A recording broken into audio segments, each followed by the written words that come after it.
everybody, it's Tuesday, November 25th, 2025. Holy smokes, welcome to the Giant Bombcast, presented to you by Deku Deals. I am your host, Jan Ochoa. Joining me, co-captain of the ship, that's right, he's given you several reminders at this point to defrost your turkey 5 days ago. Our own big bird of the show, Jeff Grubb. I'm not a chicken, you're a turkey. That's right, reminding us constantly of anti-drug commercials from the late 80s to 90s. Our own spokesperson, our own Scruff McGruff, Dan Reichert. Tobacco is wacko if you're a teen. That's right. But only if you're a teen. If you're above or below, it's fine. It's fine, yeah. Do whatever you want. And the king of doing whatever you want and encouraging you to do whatever you want, Jeff Bacalar. Hello, smoke drugs. And speaking about smoking drugs, he's smoking drugs, he's smoking games. He's the bad boy of games media because he's smoking himself. That's right, he had to take his glasses off because he's producing too much body hate. Mike Minotti. Smoking is the lead cause of lung cancer. All right. I meant vape drugs. Sorry. That's right, vape drugs. It's a short week here at giantbomb.com. Thanksgiving over here in the States. So excuse us, folks, if we're starting the podcast a skosh earlier to accommodate for all the things going on. But I also just wanted to give another special shout out to everyone that helped out during Extra Life, the first weekend, the last weekend, and everyone that's going to continue streaming on for Extra Life. Shouts out to our dear friends at Nextlander. Alex just be drumming away, just smashing at them pads. Yeah. So hard, in fact, that YouTube was like, nah, we gotta clap, we gotta stop this music, we gotta footloose them. But shouts out to the Nextlander crew. Love y'all. Mwah. Kisses. Shouts out to the Team mouth. Giant Bomb, number 4 in the world. That's right, Let's baby. go. Yeah. All for the Hell nuggets. yeah. That was great. That's a highlight every year. I really love it. It's fun to do, and the fact that it's for a great cause is just a huge bonus. So, yeah, love doing that. Also, And next year we could be in the top 3. We're not that far behind Studio Wildcard, actually. So Yeah, you hear that, Studio Wildcard? we're coming for you. Put out Arc 2. Kids much better than you piece Hide of shit. Vin Diesel. We're coming for him. wait, why is Vin Diesel streaming now? He's in Arc 2 apparently. Oh, right. okay. Oh, right. God, Uh-huh. right. that's a right. real video game, sure. Uh-huh.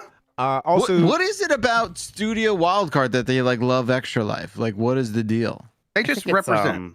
I think it's laundering. Yeah, You think it's some probably sort of pro- embezzlement? Yeah. They're probably stealing from the kids. Honestly, We're they should calling probably you be out. delisted right now and just put us at 3. We're calling you out, ARC people. who's 1 and 2? Magic the Gathering, number 1, with a little bit over 2 million. Number 2 is Wizards of the Coast, Dungeons and Dragons. They've raised $500,000, and then Studio Wildcard at 187,000. So these We're at no-names. These Yeah. no-names. No- Wizards of the Six, Coast seven. isn't the same as Magic the Gathering? I thought that was the company that No, owned that's Dungeons and Dragons is Wizards of the Coast. Okay. On the same boat. Yeah. Yeah. But the boat of things Dan That doesn't care stuff, about. yeah. That stuff. People, audio listeners need to understand the hand gesture he made. Very, not dismissive, but close. Very close. Just Yeah, vaguely The gesturing. things that make my brain leave my body when I hear the phrase. Yes. Start That to stuff. Good for astral them. They're doing project. good work over there. Apparently. Yeah, good for them. Yes. Hey, I'm going to my high school 20th reunion tomorrow. Oh, cool. Mike, I did one of those we're recently. not done. We're not done going through the plugs yet. All right. Have I opened the floor yet? No, for Mikey's always on stuff? plug Mikey mode. Come on, it's always plug time with Mikey. It's always plug time with Mikey. All right. He's got Mike, a We plan. literally- I thought we had moved on too, so I'm with you, bud. I'm sorry. For the Thank record, you. for the record, we listed an embargo for a game yesterday in Discord, and Mikey came in on a private conversation. Was still like, "That's my birthday." It's not just for show. It's not just on the air. All right. Okay. Also, the show is presented by Deku Deals. Shouts out to our friends at Deku Deals. DekuDeals.com/giantbomb. We played Just Dance last week. At least some of us did. So maybe I got murdered. Maybe we got to make good on the other two. And then Yeah, the I got it. other- I still have Just Dance Plus. I have not canceled it yet. So. You know, and then They there's have a the subscription service for dancing. Of course they do. Oh, yeah. Fuck. Yeah.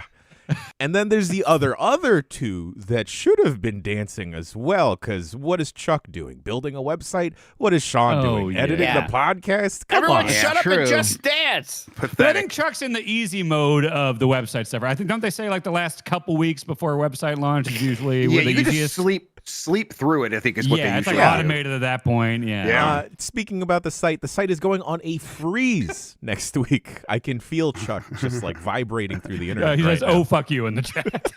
Get to work.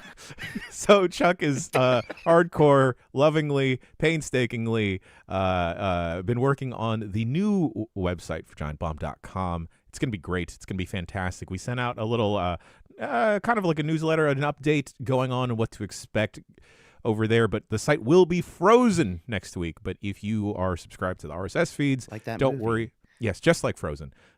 You will still be able to get all of your premium content heading straight to your internet pipes. Speaking about internet pipes, Jeff Grip, how can the folks at home keep the internet pipes clear and the house warm for us? Direct your internet pipes over to giantbomb.com/join. Become a premium member. We've noticed a lot of people have done that, and we appreciate it. It means the world to us. It enables us to continue doing the things that we love doing over here that you all want to see.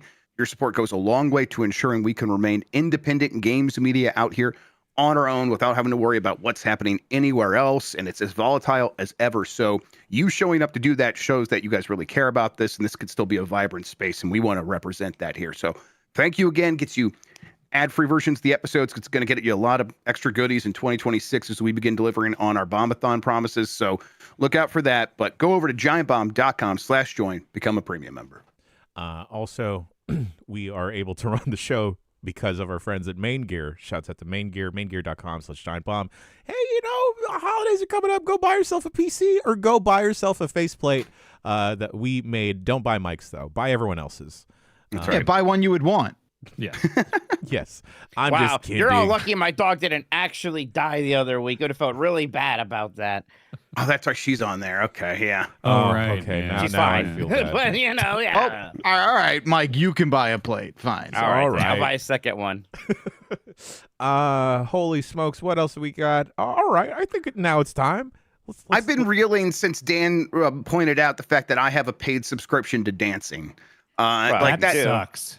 That's I don't like the thought of that. I don't dance, but it does seem like it's traditionally been a free activity. It's been right? something you well, just yeah certain dances. right, and it's like yeah. it's so like famously free your mind or and your ass will follow, or is it the opposite? Free your ass and your mind will follow. No, free your mind, your ass will follow. Yeah. Grub, Okay. I blue skied you to cancel it, and I don't. Yes, I appreciate that. Yes, I still see it. I'm going to do it, but I hope like the you idea of don't. make.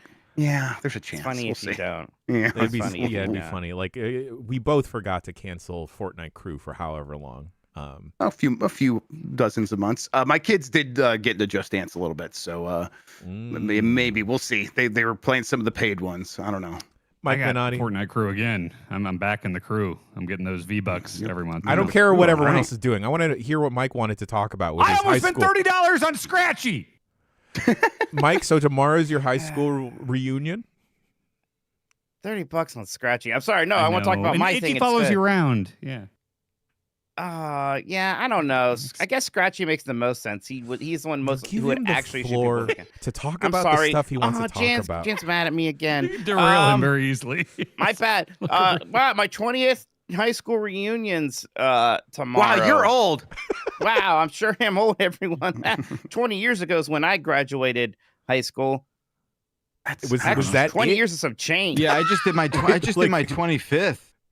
Oh, Yeah. I okay. didn't do my 20th because it's like I think people just do Facebook for the organizing now, and I'm not on Facebook, so like I That's just why didn't you see have to it. keep Facebook all. No, yeah, you don't. That's if you want to do and things Mike's like deep this. love of Zuck. Like that's No, the, I those are know. the two Sure. reasons. It's the only Yeah. organizational tool that anybody over the age of 35 uses, though. You don't have to It talk to just them. is. That's not true. I don't no. You're no. Mike, What do you again, I'm on your mean? side with this. Maybe this is a Midwest thing, but everyone that does any of that stuff is on Facebook these days. Oh, okay. I misheard you. Yeah, there is some sort. Yeah, I only found out about that through someone who had a Facebook account. Yes, okay. Yes. Yeah, you're right. No, It's the only walked that back. organizational tool people use for these things. I mean, I guess what are they going to do otherwise? Call everyone? No, but I think it makes sense because when Facebook was popular among our generation, that's when the sort of the seeds were planted, the roots were sort of established. So you have the best chance of casting a net and catching, as many fish if you stay there. I'm with you there. It makes sense. Fuck Facebook, but yes, it makes sense. Oh yeah, this is not an endorsement of Facebook. Sounds like it is. I'm just making the record. I'm just keeping the record clean and here. It's leadership sponsored by Meta. team. But yeah, It's at a brewery though. It's at the brewery with all the pinball machines back. Oh, can I come to your fucking? Yeah, you should come. They have Jaws and D&D and the weird Avatar one that takes your picture. Oh, They show all the pictures, and every picture that is somebody looking very confused because the game suddenly told them it's going to take their picture. You can opt out of that at the start of your game. I just want you to know that. I would. Does it make you blue? The pictures? Do they? Oh, that would be funny. Yeah, what's the point of them then? Maybe they do. I'll report back to you. Yeah. Okay. I need some on the ground reporting about whether or not you get blued. We did get our Avatar tickets for the new one. They were almost selling out, apparently, because we have I should do that. We have great memories of going to the theater for the first one. We went to Cheesecake Factory, got very high and drunk, and really had a good time for like 4 hours. So we're doing the exact same thing this year. There's a Cheesecake Factory in the mall. We have tickets, a big Dolby Digital IMAX, just whatever. Perfect day you're describing, Dan. Just a perfect Cheesecake day. Factory. Take the edibles at the Cheesecake Factory. Get a bunch of bullshit cocktails. Sneak some shit into the theater, and you're just sunk in that chair, reclining for like 4 hours while a bunch of horse shit you're going to forget just like Jim do his thing. Yeah, but it's just going to be a great time for like 4 hours. Will we be with each other the night before? That's why when we were doing our timing, I was like, I got to be back for the 19th. We got plans. It's not going to be on the 18th? Or 18th. Yeah. Okay. What? We could maybe see if there's like an early showing that we could somehow talk our way into or something like that. 4 hours long. I'm it's saving a it for big chunk Bonk. of our day. Yeah, that's a good point. Good point. Yeah. Okay. Speaking about movies, y'all know me. I was theater kid in high school. Love musicals. Holy fucking shit! I saw Wicked for good, and it might be the worst movie I've ever seen. Oh no! I'm hearing vastly different opinions about this movie. It is so unnecessary of a movie. I understand that Act 2 is definitely the weaker of people the don't two like acts. Act 2, right? Was it more focused on Rum Tum Tugger or what? No, and they still weren't brave enough to show buttholes. Okay. Release the butthole Wicked cut. They don't show buttholes in the Broadway play. Yeah, my nieces who are 10 didn't like it, and I'm curious. Like, that's weird. I don't remember ever saying I disliked the movie when I was 10. So Calling Car 54 or whatever it was, that really bad remake of the old TV show. We went to go see that with my family, and me and my brother came out and be like, "That was amazing." And my family looked shell shocked. They were like, they just been through Nam. So tomorrow I'm gonna be in Virginia, and they're all going to see it, and me and Dib are gonna go bowling or something instead. Wow! And my mother-in-law is the largest Wizard of Oz freak on Earth. It's her defining characteristic. It's the only thing I can communicate successfally to. With her. Does she know that Ted Lasso is an adaptation of The Wizard of Oz? This is something I learned recently. What? Really? Apparently, Is that Ted Lasso. Isekai? Well, Ted Lasso. You know what? Is Wizard of Oz an Isekai? Wizard of Oz is definitely an isekai. Yeah, of Ted course Lasso is kind of a diet isekai. Yeah, a little bit. So okay, give me the quick pitch here. I think the one guy who's mean, he needs to get his heart. There's a whole bunch of things. He always says, "I'm not in Kansas anymore." He's from Kansas. He's in a land that is unfamiliar to him. Brett Goldstein, who plays the mean soccer player, he explained all this. He's like, "No, I definitely was just adapting The Wizard of Oz. This character's that. I didn't look all that deep into it." Yeah, but if you want to bridge a new conversation with her, there you go. That's a free one from me to you, Bacala. Interesting. I don't want to talk more than I have to. Sure, yeah. I'm just saying, emergency in the pocket in case you need it. I'll bring Yeah, that up during my reunion, although I haven't seen Ted Lasso, so I might not be able to hold that I conversation. think that's better, though. I think that'll be even more fun. You'd be like, you know how Brett Goldstein's character, I haven't seen this, but you know how Brett Goldstein's character is? That'd be all right. Mike has some Ted Lasso energy. If I was going to have to watch a TV show today, I think Ted Lasso would definitely be like one of the first round picks. I think you would. Sure. I think Ted Lasso is very sweet. I Only think the you would first probably enjoy season. it. I enjoyed the first season. There was a specific scene during the second I just had to tap out. Do you remember there was like singing during a funeral? Yeah. Well, Yeah, I stopped watching during the second season as well. Yeah, the first season though is worth it. Yeah. Yeah, I thought the third was I pretty hope bad. I outlive Dan. I just like it sing at his funeral. Oh no! I will have armed guards Mike, from the grave. The singing heist at Dan's funeral. We No. sneak you in. No. What should I sing? What should I sing at his funeral? Probably When You Wish Upon a Star. Or something. Yeah. Something My real one Wicked good. association is when I lived in New York, the bar across from the Wicked Theater is where me and Alex Boniello and friends would always go to watch pay-per-views. So like, I remember like those first AEW pay-per-views, like that first Double or Nothing and stuff, just being like super into Cody versus Goldust and also just surrounded by people in Wicked cosplay. Like people dressed as the Wicked Witch, full green faces and all that stuff. I felt so bad really not enjoying this movie because there were so many people, like faces painted green, pink dresses. Did the audience like it? I don't know. Like, you normally can kind of tell when there's like a positive swelling of something happening, and Sure. it just fell flat for me. Now, Jan, I mean, I'm sorry. and like, I probably don't have a leg to stand on here because I didn't see this movie, but I'm still suspect of your movie opinions after you said you kind of liked that last Jurassic World thing. My dad texted me. He liked that a lot. He liked it. Yeah. Yeah, well, okay, this is ScarJo in helping. an action film, Jonathan Bailey, the hottest man in America in the world. I got my dad texted me to tell me he liked Jurassic World Dominion a lot, and then he followed it up with the most dad joke I could imagine, where he's like, yeah, it was really good. Although, with Scarlet in it, I was hoping to see a toplessosaurus. Jesus. Okay. It's like, boy, I mean, I get that's it, but below your Jesus. standards, Dad. I wasn't ready. My dad's usually genuinely funny. That one, Wasn't ready to get to games yet, but Toplessosaurus. I mean, he should be put in jail temporarily, I feel like. I think all dinosaurs are topless. I guess that's true. Yes. okay. Video games, huh? We'll talk about those now. Speaking about, that's not on here. Never mind. Oh no. There we go. Speaking about topless, several characters in this video game will occasionally take off their top. Jeff Grubb, I'm talking about Dispatch, which you finished today. Yeah. I finished the last episode of the first season today. I made a lot of choices. I'll say, like, I remember in older Telltale games being confronted with like really tough choices, maybe a little bit more frequently than happened in Dispatch. But there was still quite a few. But it was a lot of times it was like, choose this character or that character, and it wasn't like, oh, choose this person to live or this person to live, and the other one will die. There's some of that, but it's maybe a little bit less frequently. And I think that's probably to the game's benefit, where it's like you're not feeling like you're put into a corner by the game. You just feel like you're becoming part of the team and making choices, and that it really all comes together in that last episode where they're really good at making their superhero action bullshit look phenomenal. It looks really cinematic, really well done, like a high budget TV show, and then that like closes the deal on a series that already had very great characters that are very easy to get attached to. And again, because you are making choices and like their emotional states can kind of live in your head a little bit, I think you get a little bit more attached to them.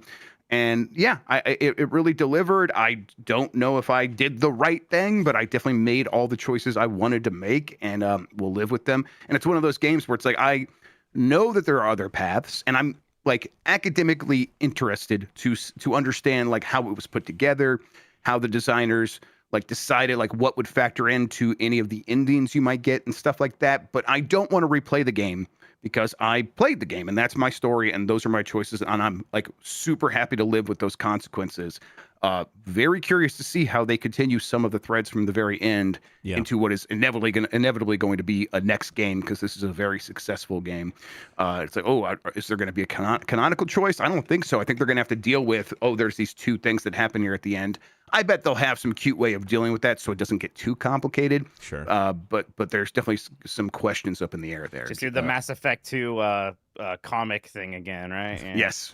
Just clean it all up in there. Yeah. Grub, I'm interested to when we get to Game of the Year because I want to hear about your thought process when it comes to the choices. I haven't peeped the last 2 episodes of you playing through this, but I do want to see the commonalities of where our brain may potentially go. Because there was times in that game where I thought, I'm making very good choices, and then things went to shit. And I'm like, oh, yep. Okay. God, Dispatch, if we haven't already talked about the performances of the voice acting cast, it really, really shines in those last 2 episodes. Yeah. Yeah, and I see someone in chat's like, comment on like some of the criticism. It seems cynically designed to tap in the we have violence and hot characters and you fuck, and it's like, yeah, but they do it all pretty well, and it's like, I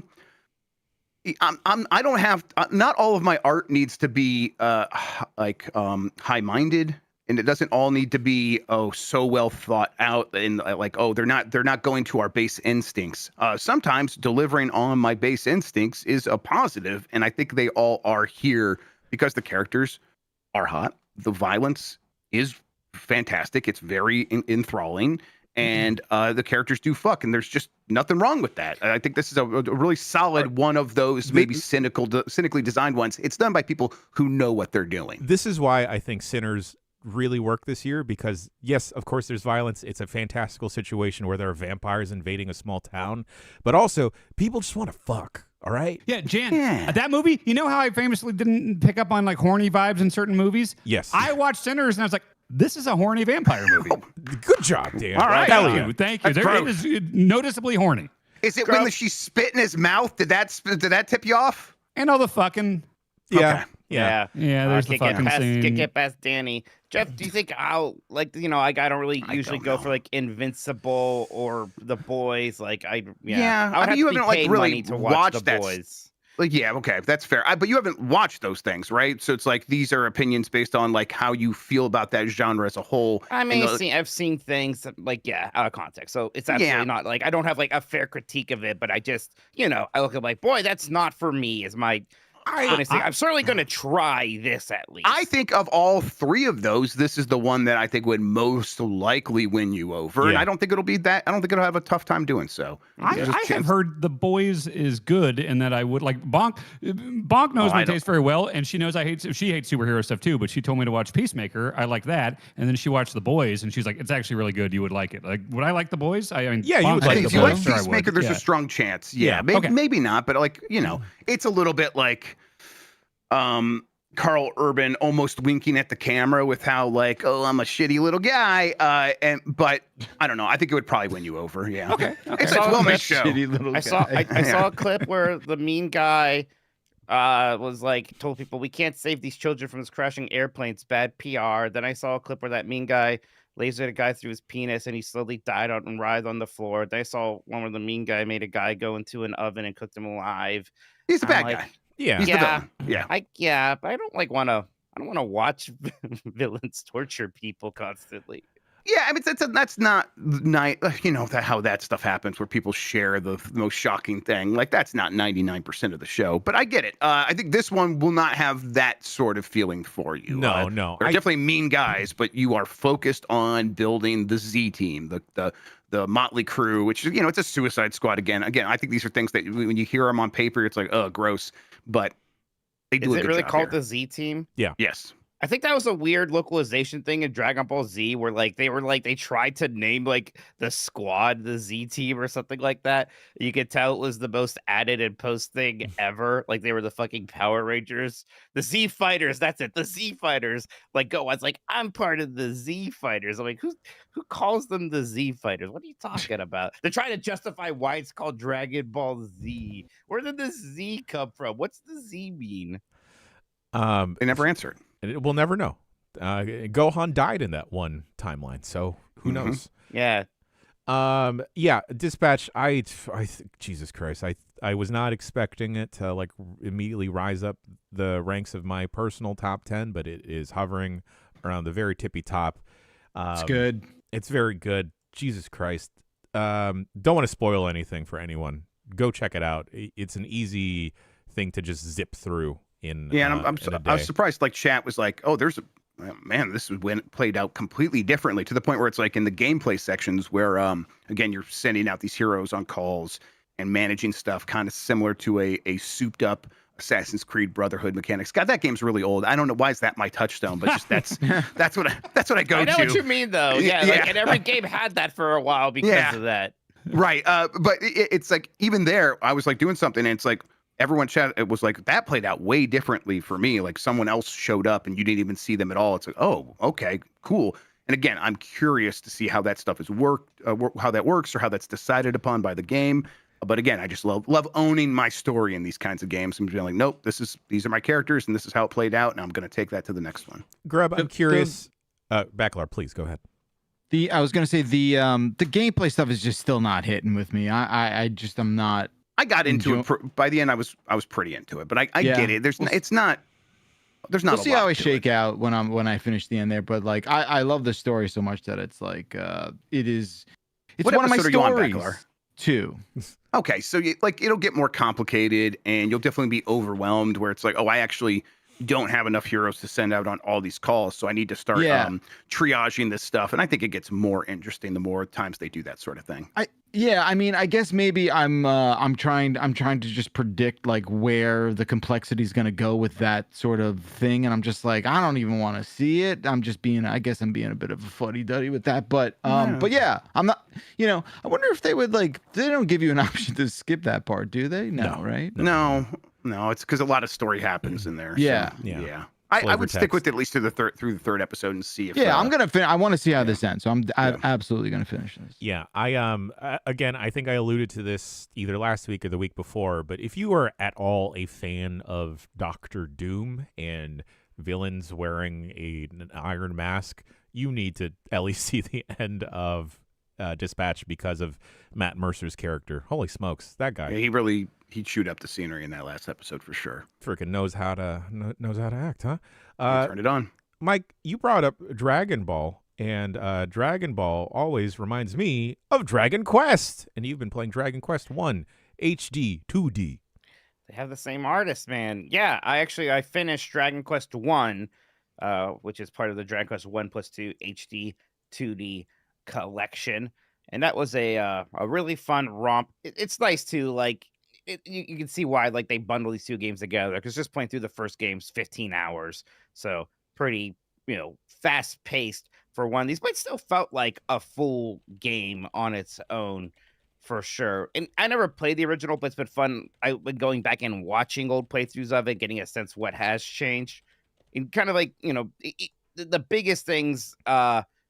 Even though you're still just one dude in this game, you don't have a party. In the original game, you always fought against one monster also. And here, it could be a whole party of monsters. So you still have to worry about things like AoE attacks, and it kind of complicates things, adds that dimension to it. The other thing, too, is they do more here to connect this game like it's part of a trilogy. It makes a lot of references to Dragon Quest 3, which actually takes place before this, and it clearly leads up to Dragon Quest 2, which is part of the same package. So seeing them kind of trilogize, is that a word? They trilogize things more.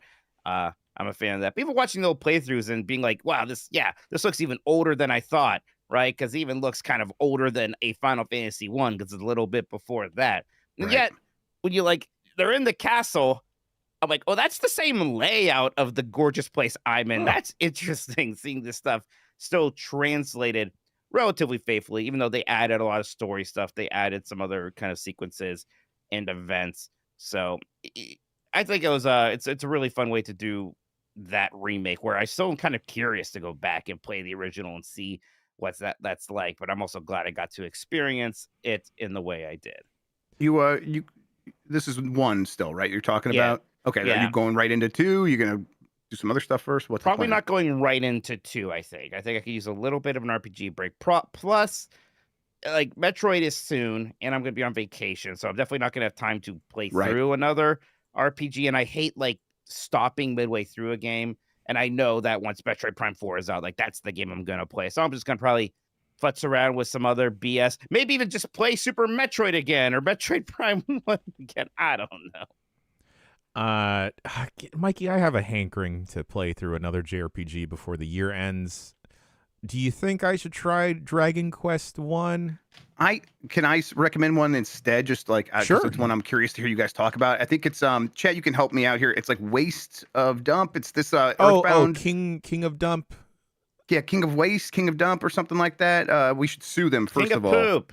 But that it's like basically an Earthbound inspired RPG where you play as a trash can man. Kingdom of Dump, Interesting. yes. Several people have recommended this to me. Kingdom of the Dump. Thank you. Yes. Have you been interested in Trails in the Sky at all, Jan?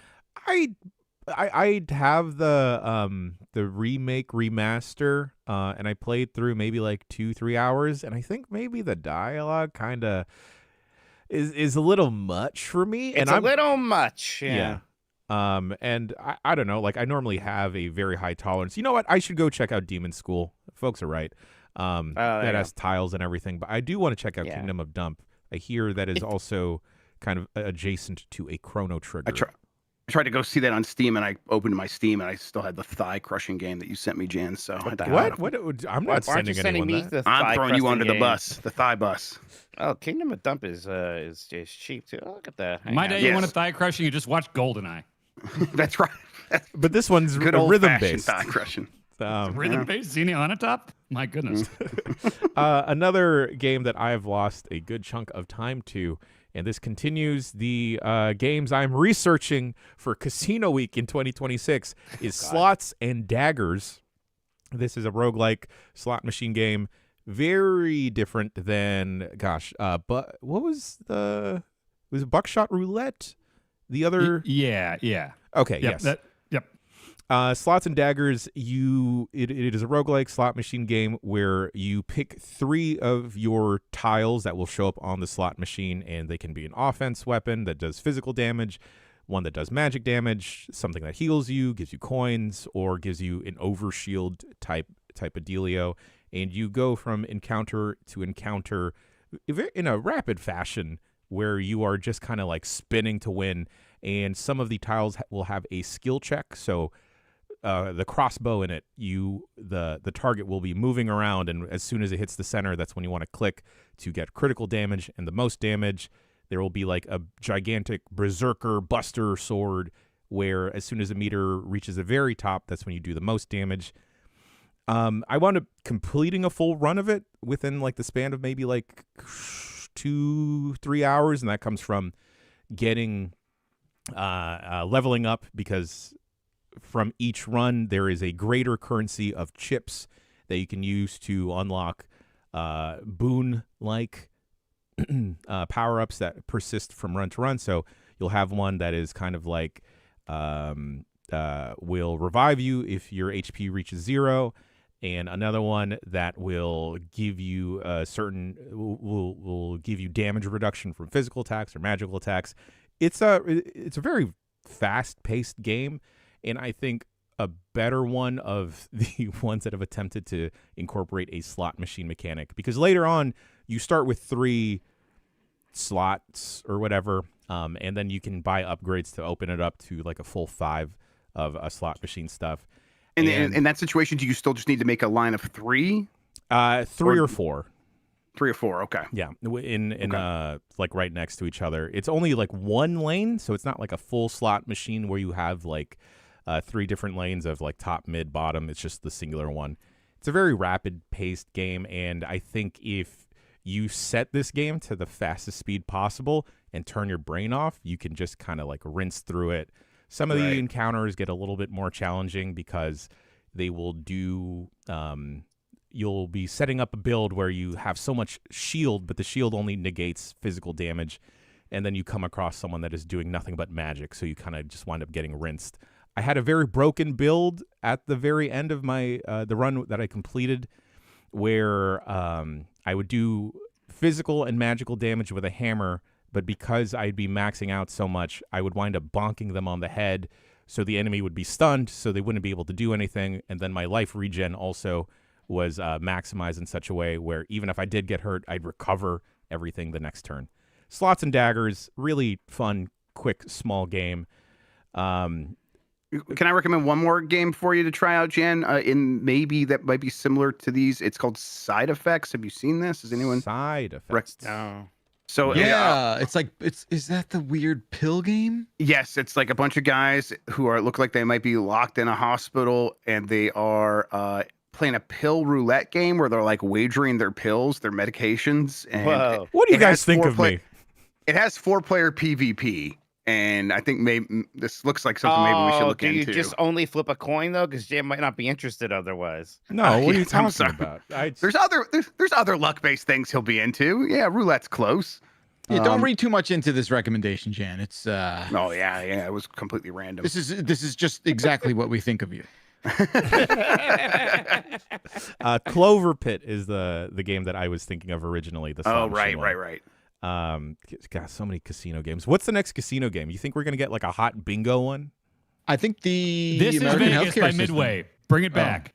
This is Vegas by Midway looked incredible. Imagine Midway making an open world casino action adventure game. There's many reasons I hate the death of Midway. This is maybe number one. Game and Farcer should do a new preview of that in April, because there were This so is many Vegas. previews of This is Vegas. I remember in magazines. Yeah. Oh yeah. Man, that looks so cool. I want to say it feels bad, the gambling. Sure. Mostly for you, Jan. I think I think you always joke about it, but it's like we're trying to fix you. We're trying to fix your gaming, No, like stay is broken, it healthy? brother. Is it stay broken? That is actually the city slogan of Las Vegas. Yes. Stay broken, brother. I feel like every friend I'm trying to convince them to find an excuse to go to Vegas with me. Like I realized that F1 was in Vegas this past weekend, and I was talking to Nikki like, why didn't you tell me? We could have gone to Vegas and watched F1 and then done other things in Vegas. Stay broken. That's right. I will continue to stay broken, Jeff Grubb.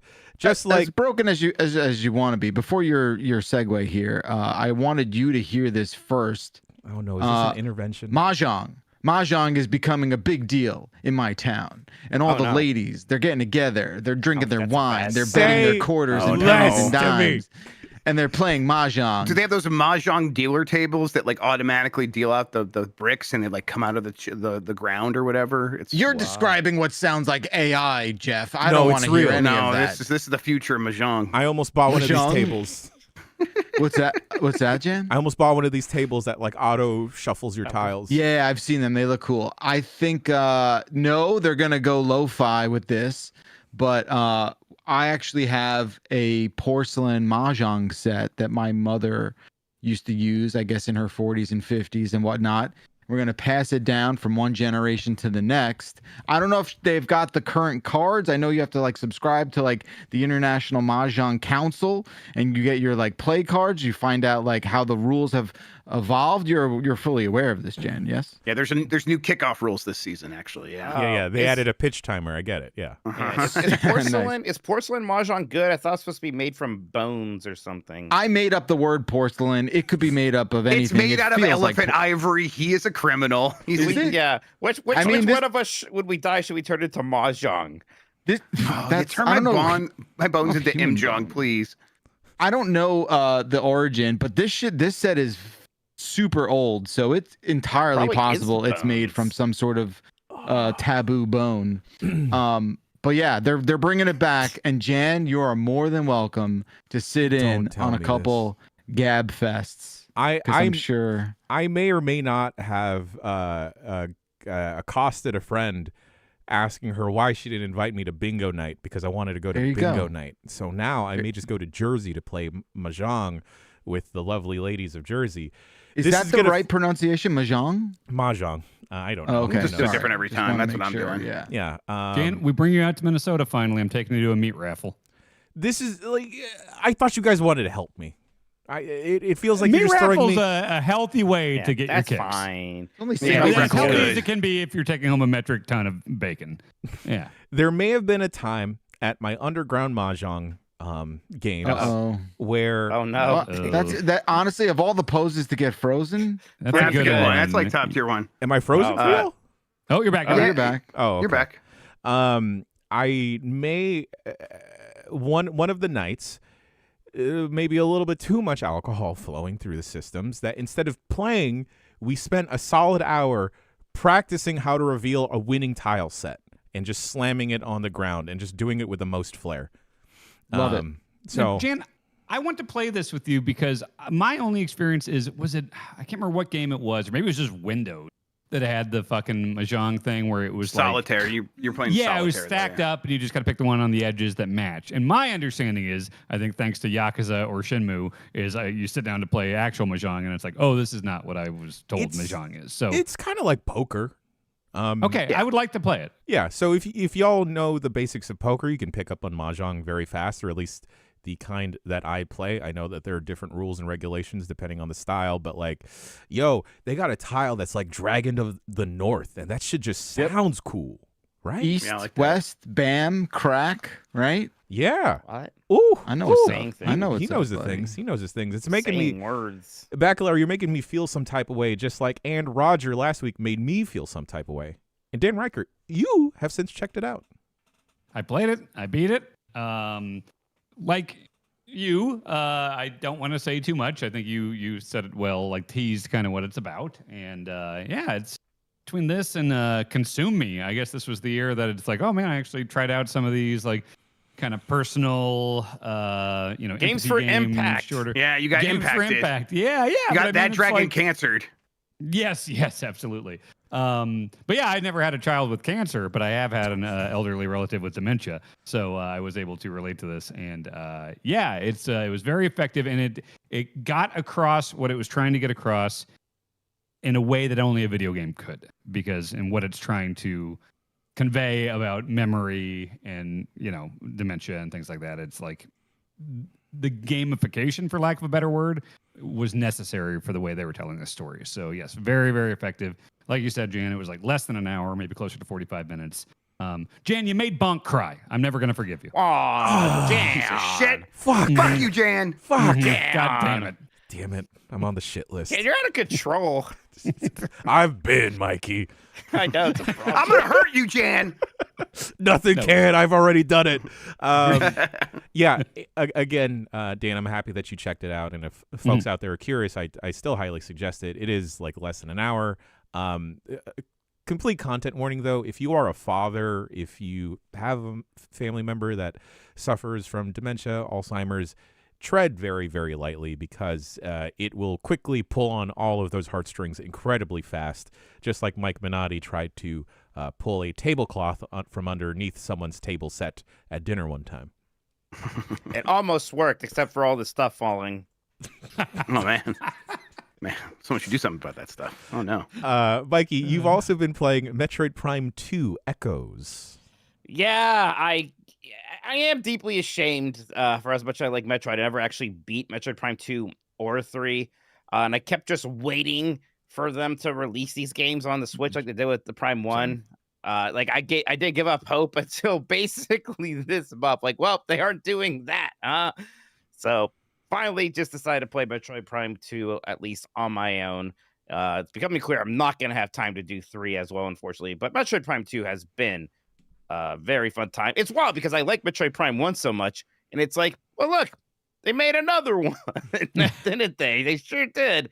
Yeah, And it's- added a bunch of stuff to it that makes yeah, it not quite as fun of an experience. It's not quite as fun. And like the big thing, and this was the conversation at the time, is they added like Link to the Past style Light World, Dark World, Yep. which is a good idea. The problem is they made the Dark World push back quite a bit, and that you're always sort of taking damage unless you're in these bubbles. And in my mind, I was like, oh, so like eventually I'm going to get the armor where I don't take much damage from this. Well, I got armor at one point, and it was like, now you take less damage in there. Mhm. I'm like, oh, so it's still kind of like, you see the portal of the Dark World instead of being like, wow, I'm going to go in the Dark World. It's like, ah, shit, I'm going to do some stuff in the Dark World. And like only now, some 15 hours in, that I get the shield. And it's basically, I'm at the key hunt now. I'm at the end of the game. And now it's like, hey, now you have the light shield and you don't have to worry about the ticking damage. Even though at this point, compared with all my energy canisters. Right, yeah, you're fine. But you're right though. You still the whole idea of Metroid is eventually you just become you overpower everything, and that means you don't have to think about it again. And even just having to think about it feels a little bit, I don't know, right. un-Metroid. Right. It's like both like when you really sit down thing, but it's not some huge deal. But even like the light world, dark world stuff, it doesn't feel quite as linked to the pasty good. Like, oh, the thing I did here impacts what happens in the other one. There's a bit of that. Mostly it's just kind of like there's two maps that are similar but different, and you kind of bounce back and forth between them. Now, like the map itself, like the areas are really cool. Like the third main one I was at is kind of like this sky temple thing, and it was a lot more sort of like space, like space station-y looking, and very kind of like sci-fi electronic. Like, Metroid Prime 1, I think about the organic stuff, right? Sure. And that's what looks cool. And here I was like, oh, this is a different vibe, and I'm definitely into that. It's like the game still just looks amazing. The areas are super cool. And the music is fantastic. It might even be a better soundtrack than Metroid Prime 1's. There's tons of amazing tracks. So yeah, it's mostly still that game, but it is interesting. It's like 95% of the way there, and that last 5% is the difference between a very good video game and a video game that a lot of people are going to be like, that's the best game ever.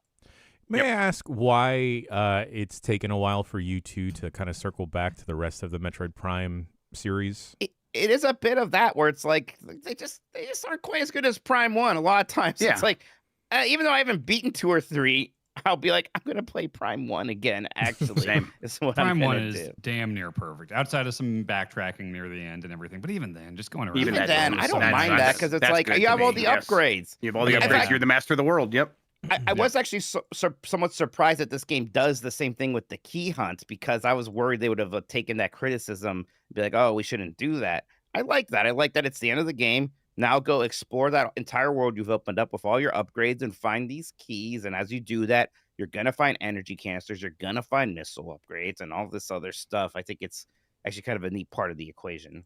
Let me ask you a question, fellow Metroid fans here. I've been thinking a lot about Metroid lately, and I want to find some common ground here because we've had our fights about Mario and what's mainline. Oh, no. What are you doing? Let me just throw this. I've never vocalized this in my life, and I just want to see if this is okay. Oh, boy. Mainline Metroid. Let me name this, and you tell me if we're all in agreement here. I think we might be able to, because there's a lot of side off, pinball and hunters and stuff. Okay. Metroid 1, and I'm also going to do a /0 mission on that. Okay. 2. / Returns. The Game Boy one, I will say. Returns. Okay, I guess so we'll you do included the remake. I guess / Returns. Sure, it's a remake. Super. Yeah. Fusion. Yes. Dread. Yeah. Prime 1, 2, 3, 4. I mean, look, I know people No other don't like. M. Why? Because you don't pinball. like it? No, because it's not. It's No just a weird pinball. other thing. It's another M. It's not. You when you beat Metroid Dread and it gives you like the pictures from other games. One of the ones you get is for other M. Really? I think I'm on your side, Dan. Yes. Yes. Guys, I'm sorry. It's mainline. Other M is not mainline. No, that was a weird side thing. We're gonna give it to Team Ninja and see what the fuck they do with it. It's a totally different type of game. We're gonna give it. We're good because some developer worked on it. You think like Mr. Nintendo made Metroid Dread? No, it was what's it called? Wait, but also, so Chad here says Dread isn't mainline. What the fuck are you talking? How is Dread Dread not absolutely is. mainline? It's literally It says Metroid 5. Metroid 5 at the beginning. Yeah. Other I M, think- not mainline. Hunters is mainline also. No. Why not? Because it's not a Metroidvania, right? Is it? Is Yeah, it? right. single I'm player talking mode? Metroidvania Yeah, but single player. don't you just go in there and like into arenas and shoot? No, it's more than that. It's No, more it's than more that. than I that. can't remember. I played so much multiplayer. I don't Was it the remember multiplayer the DS single-player. one? Yeah, that's one of the ones I Yeah. played, yeah. Yeah, that's what I said. But it had a whole single player Yeah. campaign thing. Yeah, I mean, but was it a Metroidvania style campaign? It had elements. It wasn't as Metroid. Okay. I think frankly, like to me, the only ones that aren't mainline are Federation Force and Pinball. Oh my God! Stop besmirching the pinball. What I are we? love it. what? It's great. Hey, it's It's fantastic. not saying it's bad. It's just saying it's not mainline. I know, Like but Mario 3D also, World. I don't care. Oh yeah, and that's like the more respectable opinion for sure. I, So other M is canon, but not mainline. I don't understand why other M's not mainline, except that people don't like it. Yeah, that's a big part of it. I'm sorry that's affecting it, but also just it feels so different than the rest. I'm in between on it. I think I would lean towards it not being canon, or mainline, I should say. Obviously, Definitely it's canon. canon. It's obviously canon, but whatever. I Like beat Metroid Prime 2 when it real came Metroid out. games. Right. Yeah, there you go. That's a better way to put it. I mean, as soon as Metroid Prime 2 came out, I beat it then. And then Metroid Prime 3 was a weird one where it's like I was just playing the Wii so much less at that time. And hearing it's like, oh, and they got a bunch of these Federation goons here who are going to be talking you up. And I just was not in the mood for it in that moment. And then the time passed and it's like, oh, I should go back to that.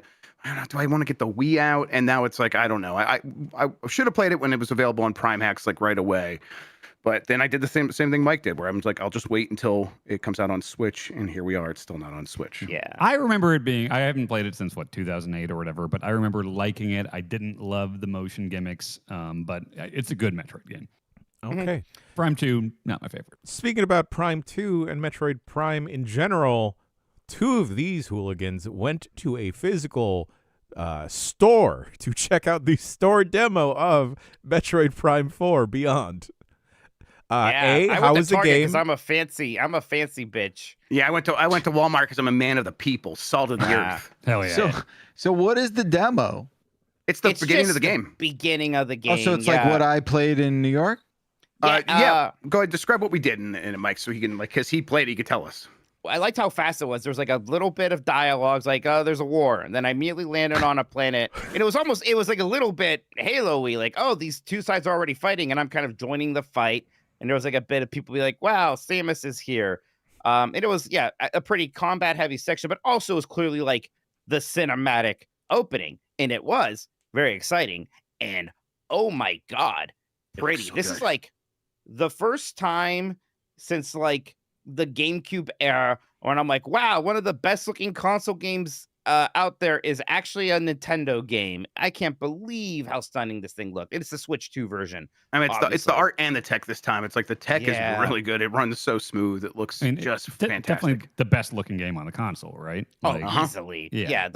I mean, it's the best looking Nintendo game we've ever seen. It's just, I mean, in terms of like the graphical fidelity, there's other games that like use the art to make up. the for that. design great too. art. The design This- is incredible. Yeah, this Metroid has just fantastic looks, art as well. it looks Yeah. cool as shit. Yeah. And just like it's funny because I am playing so much Metroid Prime 2, just some of the differences, like, oh, going in and out of the morph ball was really snappy in this one, even compared to Yes. the original games. Like, you don't even It's always really snappy, lose but your it's really snappy here.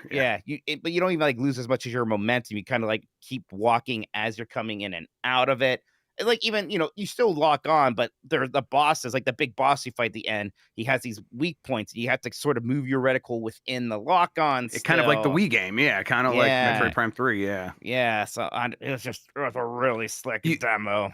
You fight up until like that kind of big mech like mini boss, basically. And he gets Metroided. There's Metroids in this Metroid game, apparently. Yeah, well, they just show up. Yeah, Whoa. I was actually surprised to see that so early in the demo, but yeah. It sounds like the demo, Jan, that we saw in New York. Yeah, where it's I where think- you go through the battle and then there's that boss fight, and that's what I they- was assuming. Yeah. They had the setup where you could do the mouse mode thing. I don't know if you guys. No, tried I was that. just using a Pro controller, and it felt Okay, really good. but it is the boss where there's specific spots you need to hit. And everything, Yeah, right? yeah, It's got exactly. kind of 4 spots or and that whatever. Stylex guy showed up, and they were like, ooh, and then it's like something, there's a whole beam thing, but it was weird to like be excited for a store demo again. It felt very 2003 It was nostalgic for me. It Yeah, was cool. I've not done that in a long time. I used to love going to kiosks at stores and playing games before they were out, and I've not Right. done that in a minute. Did you get Right, anything right. else while y'all were at the store, or did you just Yes, go I got in for 9-volt socks. batteries to replace Sweet. in my my smoke detectors. Yeah. All right. I got a new shirt for the reunion, actually. They want to look like Aw. a schlub. Yeah, and then I had to get some Christmas lights because, of course, all my ones from last year aren't working, the outdoor ones. And they like barely had any, but no, they had enough. So, and I didn't put them up yesterday. And now, of course, it's raining today. God damn it. What a Oh, day Mikey, for I'm Mikey's. sorry. I'm What so a day sorry. for Mikey's. Going from what y'all are saying is a very, maybe arguably the prettiest game on the Switch 2 to another visually overstimulating game. Jeff Grubb, you've been playing Sectori. Yeah. This is the Geometry Wars like roguelike game that is fantastic. It's really well done. It's made by former Housemarque people. And so, like, what are some of the, they did like Stardust, Super Stardust HD, and a bunch of other those PlayStation arcadey style games.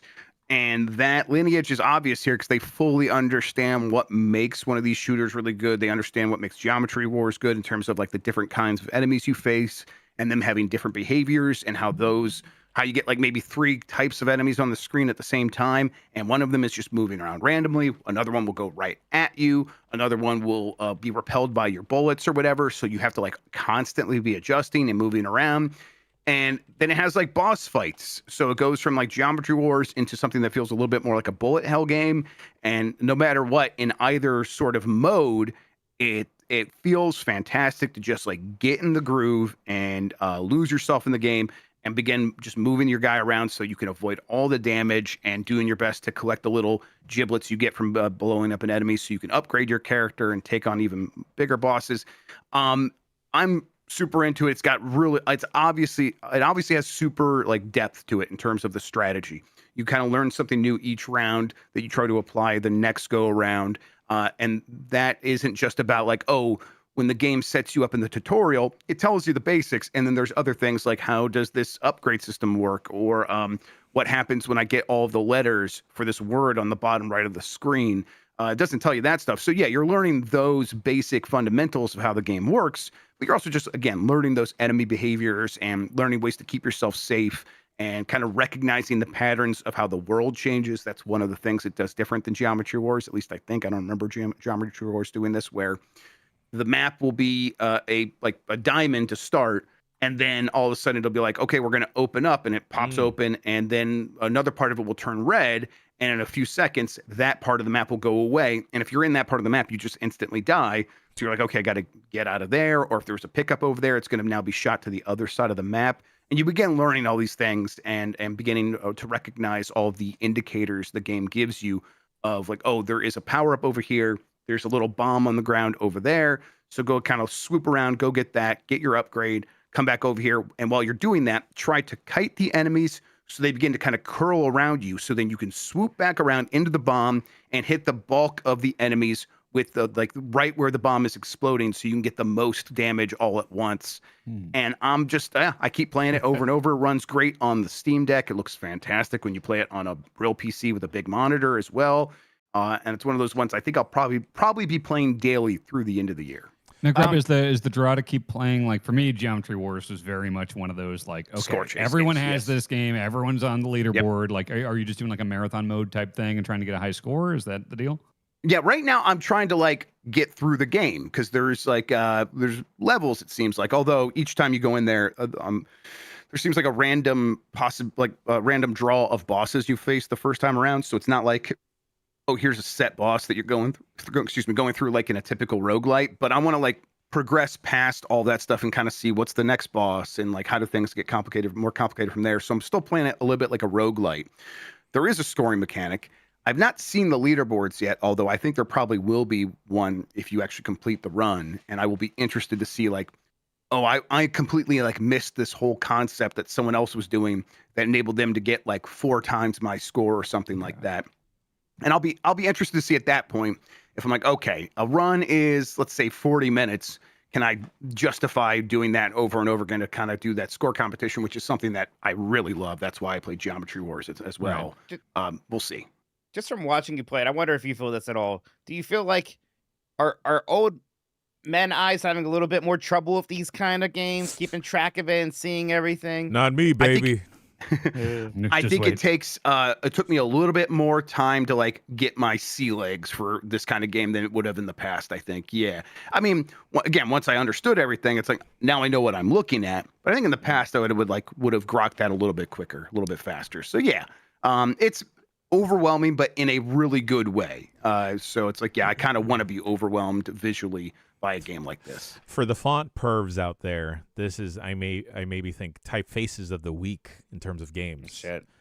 Some of the Jacob Geller's number 5 in the world. Sorry, Jan. Yeah. No, wow. Jesus, really? Yep. All right. Okay. Well, there we go. I'm gonna go after him. Oh, I should get in there. Oh, yep. Okay. Yeah. I like as you transition stages or as like the boss is about to come up, the warning signs that flash underneath the battlefield. Grub, Yep. I think that's really a nice touch. I mean, that's Housemark, house style, really, and they're out of there now. It's a different company, but they still bring a lot of that Finnish arcade style to it, and it just looks phenomenal. Yeah, I think I'd be so fine with title cards popping up in my real life. Just to mark or denote like important things of like, all right, podcast and other things. Like I just Hangover. poop. I just want stings in my real life. Mike Minotti, last night on Mega Man, you checked out Kingdom Come Deliverance 2, and I need to know if this is something I should check out before the end of the year. Yeah, where do you fall on the Red Dead Redemption 2 debate? I'm with these hooligans.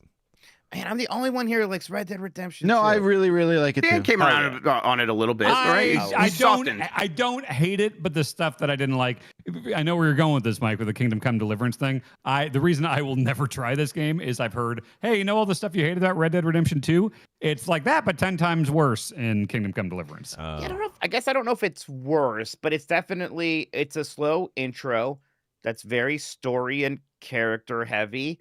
But I really enjoyed it. Like, they do a good job with the characters. I'm kind of stunned how pretty the game in the world is too. I guess I kept thinking like, oh, people are making a realistic kind of medieval times 1400s game. It's gonna be so kind of drab and gray. And I'm like, oh, these fields are pretty. There's lots of colorful flowers and grass and just in general, very good looking game. Like the character faces and the facial animations, really well done. So yeah, something about it being visually interesting kept my attention. Again, I'm already, even though this is a direct sequel to that last game that I did not play. Oh, you don't need to play it, Yeah, I'm getting invested. I mean, there's part of me that wished I did because it is telling me what happened in the game and I'm getting an idea for it. But part of me like wishes I was there and maybe really saw all of that stuff. Like the idea of like, hey, this is like an Elder Scrolls game that's maybe less like RPG and more story focused. I see why people are into that. And, there's elements where I had to make a potion early on. Yeah, I was gonna ask you to do the apothecary stuff. Right. I was like, oh, so I'm gonna like, go in my menu and like click a couple buttons. Like, no, I went to like a hut and like had to like lower the pot onto the fire and bellow the fire and grind the sage into the thing. Ooh, I'm like, oh, some people aren't gonna like this. I think it's kind of neat. I think it is immersive. It is interesting. I've crafted things in menus a million times. I like that I had to do this. One of the things you can craft is a save potion. This game has ink ribbons. And like it'll save for you when you quit the game always, and it'll save whenever you go to sleep or there's certain story beats. But you can't really save scum unless you have these potions. So I'm like, oh, that's kind of interesting. So it's all these interesting things. And I know that there's a part where the game really does open up and you can get off the main story path if you want to. I wasn't there and I don't even know if I'm close to that. But just doing this main story stuff, I was enjoying myself. Did you get to the point where it's like Henry was like working, like kind of trying to get a job in a newish town to him and there was a big wedding happening that he's trying to like, okay. So I think after that is when it opens up. That's where I'm at. That's where I stopped playing. And it's like, I kind of am interested because there's like this concept of like, you need to get into this wedding. And now it's like, I think you have a bunch of choices about how you accomplish that. And it's like this big kind of royal wedding essentially. And I'm like, that's an interesting concept to me. Because the guy got shit thrown on him. And we're like, we smell like shit and stink, and no one takes us seriously. We need money. So that's where. Yes. Okay. So you're going right to that then. Okay. You're like basically right on the precipice of that. Something I thought was interesting is just I was watching Bonk play some of this, and it's like she did the main story up to a point, and then she got to like the potion crafting stuff. Yes. This is the story I heard that made me want to play it. Yeah. Yeah. It was so in depth, like all the potion stuff, that she basically at that point stopped playing it as like a single player story based game. And it was a potion crafting simulator. Like she ran a potion store. And so every time I walked by the screen, she's just like mixing potions. She's putting stuff for sale and she's turning it into like a shop simulator in the midst of this, larger adventure single player game, which I thought was cool that you can even do that. Yeah. That's cool. Yep. Yeah. That's the kind of thing where it's like, that doesn't sound too much like Red Dead Redemption 2 to me. This is the kind of thing where it's like, you can pick a system and get lost in it and the game will accommodate you a little bit. So I might I might go back and just play a little bit more and see like if it clicks a little bit more for me. Because it did not unclick. It was not something that repelled me. I was into most of what it was doing. Okay. Yeah, I was. I think I want to go back to it. I think I want to actually keep playing for a bit. It definitely isn't exactly what I thought it was going to be. I'm a little bit surprised by it, and it really does just kind of have quality, right? Like, Red Dead Redemption 2. If you don't like it, it's like, oh, there's a lot of quality here. Yes, maybe it's on in a screen. way that's maybe like the jigsaw puzzles and put in the way that you care for, but this is well crafted. Okay. All right. Thank you, Mr. Minotti. Last game we have here arguably is the most game and the most confusing thing out of everything I've played this year. We have a quick look up for it now on the website. I'm talking about Kirby Air Riders. What the fuck? It's Sounds like you just came back from Nom. It's just like my tolerance for just like Nintendo horse shit it's not just tolerance. It's like embracing and loving. I love wacky Nintendo horse shit. Or even just like games that are just bombarding you with stuff all the time. I like it. This was the one where I found the line, I think. And and the thing is, as the more I play it, the more I'm kind of like, wait, am I starting to like this? It's good. It's good. I've not really played much of the first one. So tell me, like, how much it tracks with the first one. Calling it a slow burn isn't accurate because it's just like, I don't know, a raging wildfire that occasionally catches you.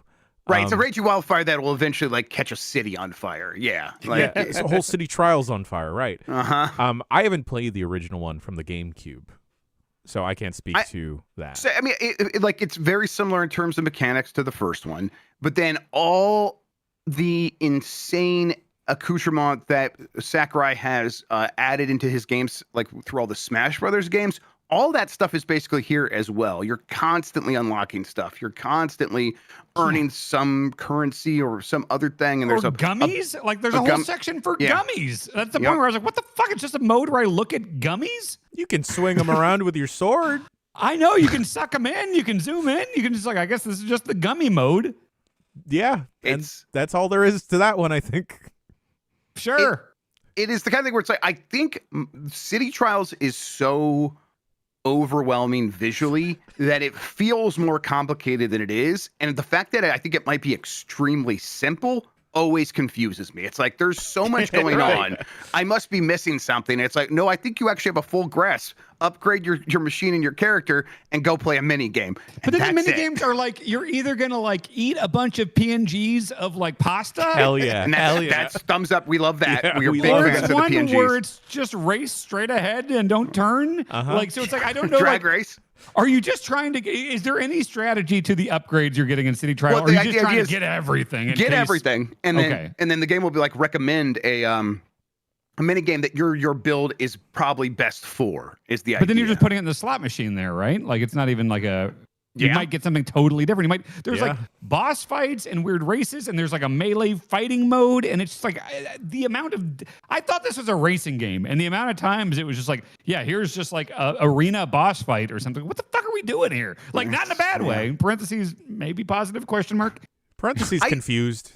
Yeah, I enjoyed the road trip mode mostly because it's like hearing Jan, you played through it. You said it was like 3-4 hours, maybe 2 hours tops. 2 hours. Okay, I must be getting right near the end of it. I'm like level 3 or whatever. No then. Okay, well I've played for at least like an hour and a half. I thought maybe. But. Are you talking about the levels in terms of like the new biomes that pop up after you complete like I guess the map? It goes to 11. Yes. Oh, okay then. All right. Well, either way, I'm like enjoying it because it's like there's all these mini games that I probably would not have like go select from a menu, but when they're served up as an option in the road trip mode, which is just like Kirby goes forward on the road. There's 3 characters in front of you on the road. You pick one that you want to run into, and they will give you an option of like this will be a race, or this will be the PNG food eating game, or this will be the RC Pro-Am mode. There's that in this game as well. And it's okay, well, I want to do RC Pro-Am, and you go select that, and it's like, great, now I'm playing this mode that I probably would not have interacted with too much otherwise. And if it doesn't overstay its welcome, I'm like, oh, this is a pretty good way to get in this game and try all the stuff it has to offer. Grub, I think this might be a telling thing about age here. Okay, so the RC Pro-Am mode, the top ride or whatever it's called. What is it? The one where it's like top down? Top race. Yeah, top race.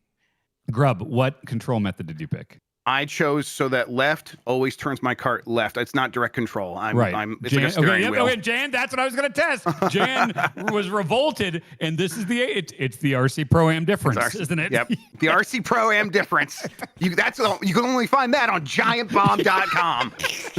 I guess I'll go old enough to talk about RC Pro-Am. I guess I'll go Rock and fix roll myself racing. now or something. Biker Mice from Mars for Super Nintendo. Super off-road. Hell yeah. yeah. Oh, I love Super Off. That's a great Oh, that's game, a sign that you're gonna die in a few years.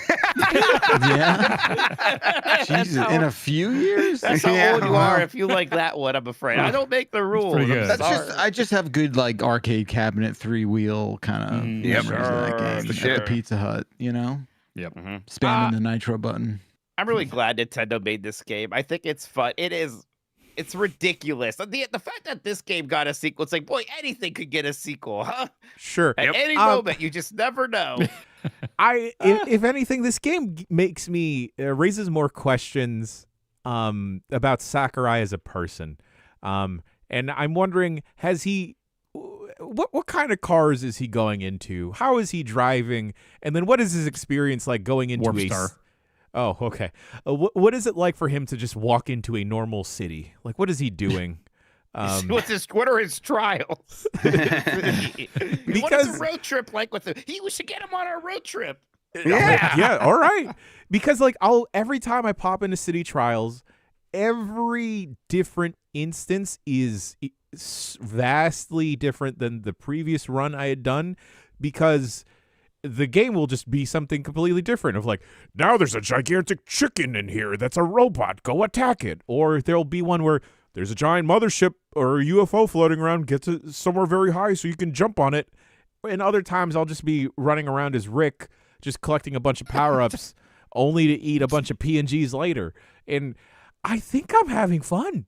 I think I'm starting to. It's the sheer amount of stuff that you're unlocking and doing and seeing. It's like impossible to get bored, but it also just throws me for a loop because like I've played a lot of racing games. I've played a lot of arcade racing games, kart racing games and stuff, and it just speaks a language that I don't know. Where it's like I finally started to like come to grips with the like, okay, there's not a gas button. I'm used to that now. This is how I drift around turns and stuff. And then you like unlock a new car and it's like, hey, none of that shit happens with this car. I'm like, what? That was the whole control method. What are you talking about? That threw me for a loop too. Yeah, I love how like the second most recommended machine. Of course, they're not called carts here. No machines, yeah. Like the Warp Star is the default one you start with that teaches you all the mechanics. But the one that I've gravitated to is the washing machine looking one. I think the Wagon Star. That's the one that doesn't boost, right? It doesn't boost, which is one of the major mechanics of the whole game. And then wild. some of the other machines will be like, hey, this will transform if you wiggle it. So be selective with how you do the quick spin stuff. So that's the thing. That's the thing. I'm still confused. I played a few hours of this game now, and it's like I don't know. Like, do I spin? Do I suck? What do I like? What does what? Baby. Like, Hop on that thing is what you do, Dan. Oh, good. Mike made that joke. Hell yeah.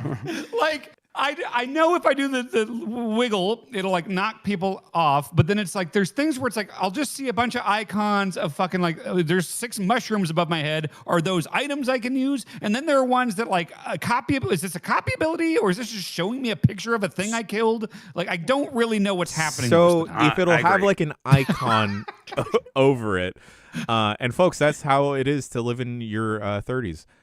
But there's an icon that will show if it is a power up, but generally just hit everything. So I'm like constantly trying to quick spin into everything because it just gives you that little boost. But here's the thing: it's like it's very obvious when like you have a special because you got the blinking bar, you hit Y and it does the big sword thing or whatever. But then there's stuff where it's like the copy abilities where it's like, okay, so wait, if I just pass. Like, how am I getting copy abilities? Am I copying it from other racers? Here's the thing. No, from the enemies. Because the game, I get confused because the game's too simple again. Because there's only one button. You're supposed to hit the same button that you use to brake and boost.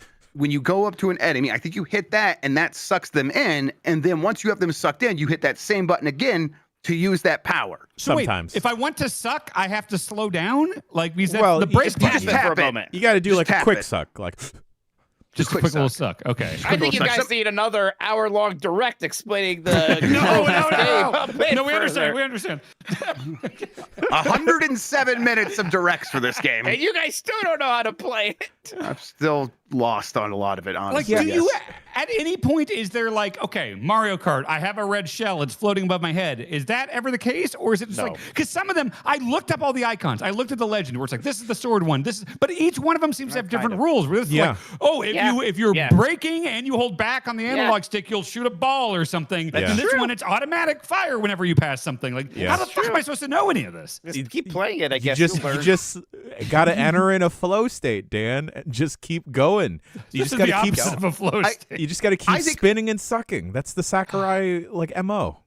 All this stuff is the reason that I think so many like young people liked the original, because it is like candy. It looks like candy. It kind of plays like candy. And then there's this insane language that it speaks that you can become the master of. And the kids love that shit. They love to be like, I understand this thing that when my parents walk in the room, they're like, what is even happening? I don't know the first thing about what is happening on the screen, let alone your kids like how it? My kids they're interested in it. They're kind of, they're still not sure about it, I think, but they're interested. Yeah, they started playing Fast Fusion, that in the Switch 2 launch game. That's kind of like an F-Zero clone. So they're playing a lot of Fast Fusion right now. Or the kids can't get enough. Yeah. I think the more that I talk about this game with other people, I think the more that I like it a bunch. We have fun just hanging out in like the lobby of friends. And, like from there, you could do a race. Or you can just play one of those mini games real that's quick. cool. I'm like, it's Now, fun. did Yeah, Sakurai you make packed the up. original Kirby's? Yes. He was involved. Okay. Yeah, I think, yeah. Then he was he's always just the been helm. insane the entire time. Oh, because, yeah. like that's I've always struggled with just basic ass Kirby controls because every single thing you suck up has different like. I always have to pause and look at the thing like, okay, B up does that, and like Smash Brothers had the same thing where it's like there's just so many contextual things with like a couple different buttons that don't speak the language of other games in their genres. Like old Kirby games don't speak normal platformer rules. Smash Brothers way doesn't of speak putting normal it. fighting rules, and Air Riders doesn't speak racing rules. Like this guy just They all, is a but lot. they all speak similar to each other. Yes, All those games yeah. have I kind of guess, similar. yeah. He's got his in own language. He's in his own lane, and I love it. Yeah. He's a Oh, little and then it's- freak. The menu being so Smash Brothers down to the announcer, and then it like cracked me up every time I picked the like, what's the La Boo Boo and La Baba? It's just, Well, that's very similar to the first game because the first game's menus and all that were Melee. It was exactly like the same style of Smash Bros. Melee. So now this all looking like Smash Brothers Ultimate. It tracks. It's consistent. I'm only familiar with like I guess the bigger Kirby characters. So like the deeper cuts that this game has, I'm like, You don't know about Rick? no, Rick and I know Gooey about and I know about Labubu. Rick. It's just like love Labubu Gooey. and Lala. Gooey I didn't know about. Those are like proto Kirby because they were like from before Kirby. Right, that was they- like an early HAL Like, game that who's got the- co-opted in. Who's like the Dragon Ball Kirby knockoff? He's like Gooey? no Fighting Gooey? Joe, Fighter Joe. Knuckle Joe? Knuckle Fighter Joe, Joe is yeah. just one of the enemies you can copy from to get the fighter ability. I think at first in Kirby Superstar. I don't think Fighter was in Kirby's Adventure. Okay, Yeah, we like Knuckle Joe. Knuckle Joe looks like a fucking freak. I don't want to cross that guy. in an Everyone's a alleyway. freak in this. I said we like Knuckle Joe. Y'all can like Knuckle Joe. I ain't about Knuckle We Joe. like Knuckle Joe. Where's my words? I believe. I do. I really like all the PNGs of food. There's so many. so of them. Like, here's like Yeah, a it's the blue best. tropical It's the drink, and best. here's some pasta, and here's like some rice. I Here's just some love it. nigiri. There's so many. Yeah, and I just gobble that shit up. It's great. Uh-huh. Yeah. I'll eat it. 60 of them. I don't give a shit. Yeah, sure. Yeah, we gotta have like either a TNT or a UPF where we just go balls to the wall. Let's open our paddock. Let's to the open up our community. paddock. I'll get back in there. Okay. I'm appreciating this game. But like I think like I don't quite understand Sakurai. I've never gone into Smash No, just no because one I'm not does. like a fighting game No. person.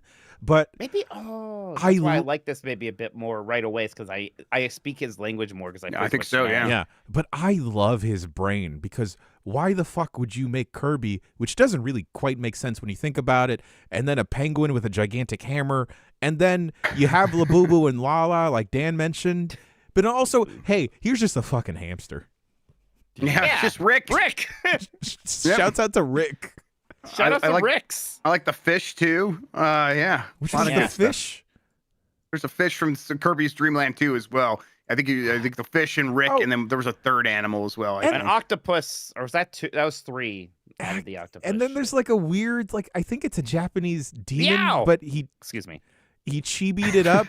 It's like a green duck with a bald spot.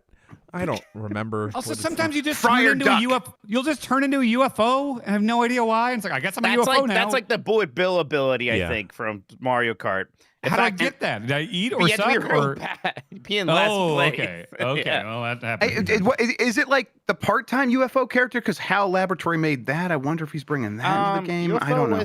It was a copy ability in some. That's in the right. games. That's right. Yeah, Yeah, you're right. Yeah. UFO's been in a bunch. I also love how seriously the story mode, the road trip mode, takes itself.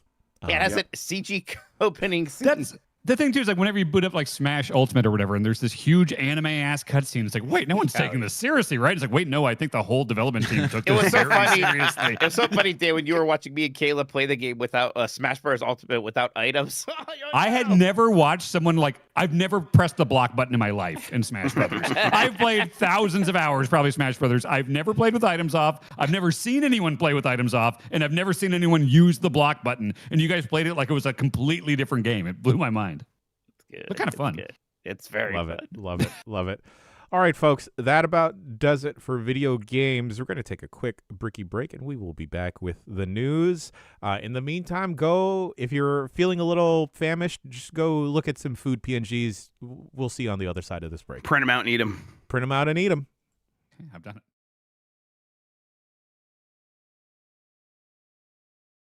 Jan, you taught me to overcome my fear of sharp objects. I want to teach you how to overcome your fear of saving money. No, I don't wanna. I will only ever pay the manufactured suggested retail price. Stop. You don't have to live this way because now there's Deku Deals. The double D? That's right. Deku Deals is the best way to find deals on any major gaming platform or store. I don't want no bunk out-of-date coupon code, grub. It's nothing like that. Deku Deals has both the hottest and the freshest deals updated constantly. It's also just added Steam support with a super simple page to find bundles for Steam code. Ooh, I just found the Mist and Riven Complete collection for $8 on Humble using Deku Deals right now. I also use Deku Deals to build and add and share wish list. You can even use it to keep track of your collection. You know what? I think we should all build some lists and host them on DekuDeals.com/giantbomb. And if listeners go to DekuDeals.com/giantbomb, they can vote to make us play a game on the November 21st episode of Unprofessional Fridays. Learn more at DekuDeals.com/giantbomb.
this is Jeff Grubb with the news.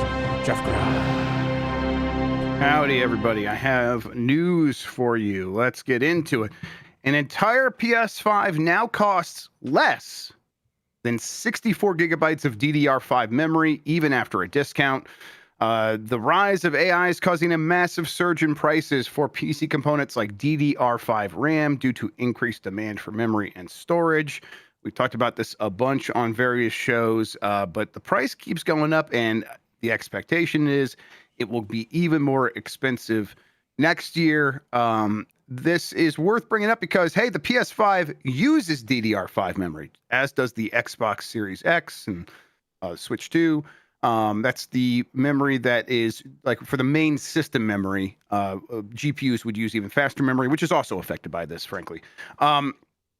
This caused a lot of speculation recently and some, maybe, iffy reporting on like, oh, Xbox doesn't have a lot of memory in stock, like on their shelves, ready to be used for their production, while PlayStation has a few months supply. So the Xbox could go up in price again very soon. Jess Corden over at Windows Central reported that they say they're good for now. They didn't provide a timeline. I'm probably thinking that either way, both these companies probably don't have enough stock to get them through next year. So they're probably going to be hit by these prices, and whether or not they eat those costs. Man, memory got real expensive real fast. This is like doubling in price, and in a lot of cases it's even more than that. We're expecting it could double again by the end of 2026. So the reasoning for this continues to be AI, just like all the world's ails are because of AI right now, it seems like, and that's not going to go away. Even if the bubble bursts, like that demand's probably still going to be there for a little bit. Oh man, friend of the site Ed Zitron had an interview with the Chapo boys about AI, and it is like 2 hours of the most sort of like forehead slapping, white knuckling, nails on a chalkboard analysis of our current psychotic infatuation with this.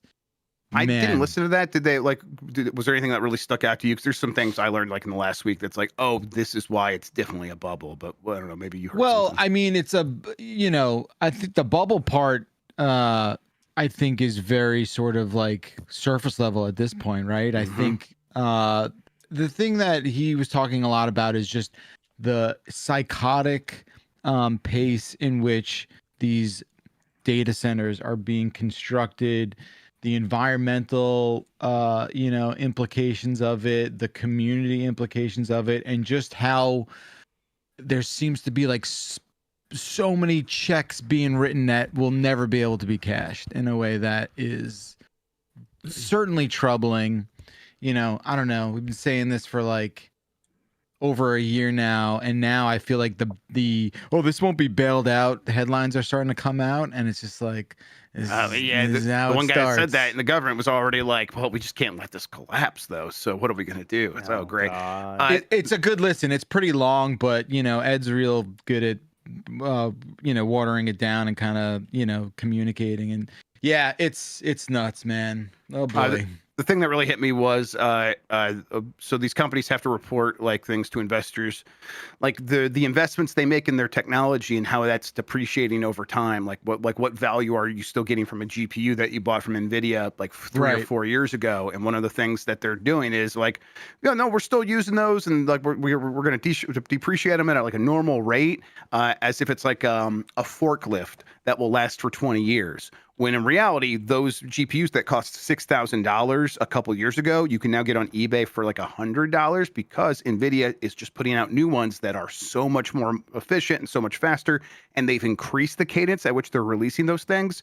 So effectively, if all of that is true, these companies that are saying, hey, these things are depreciating at a normal rate are lying to investors in a really kind of negative way, where it's like, oh, their heads should roll at the end of this because this is now fraud.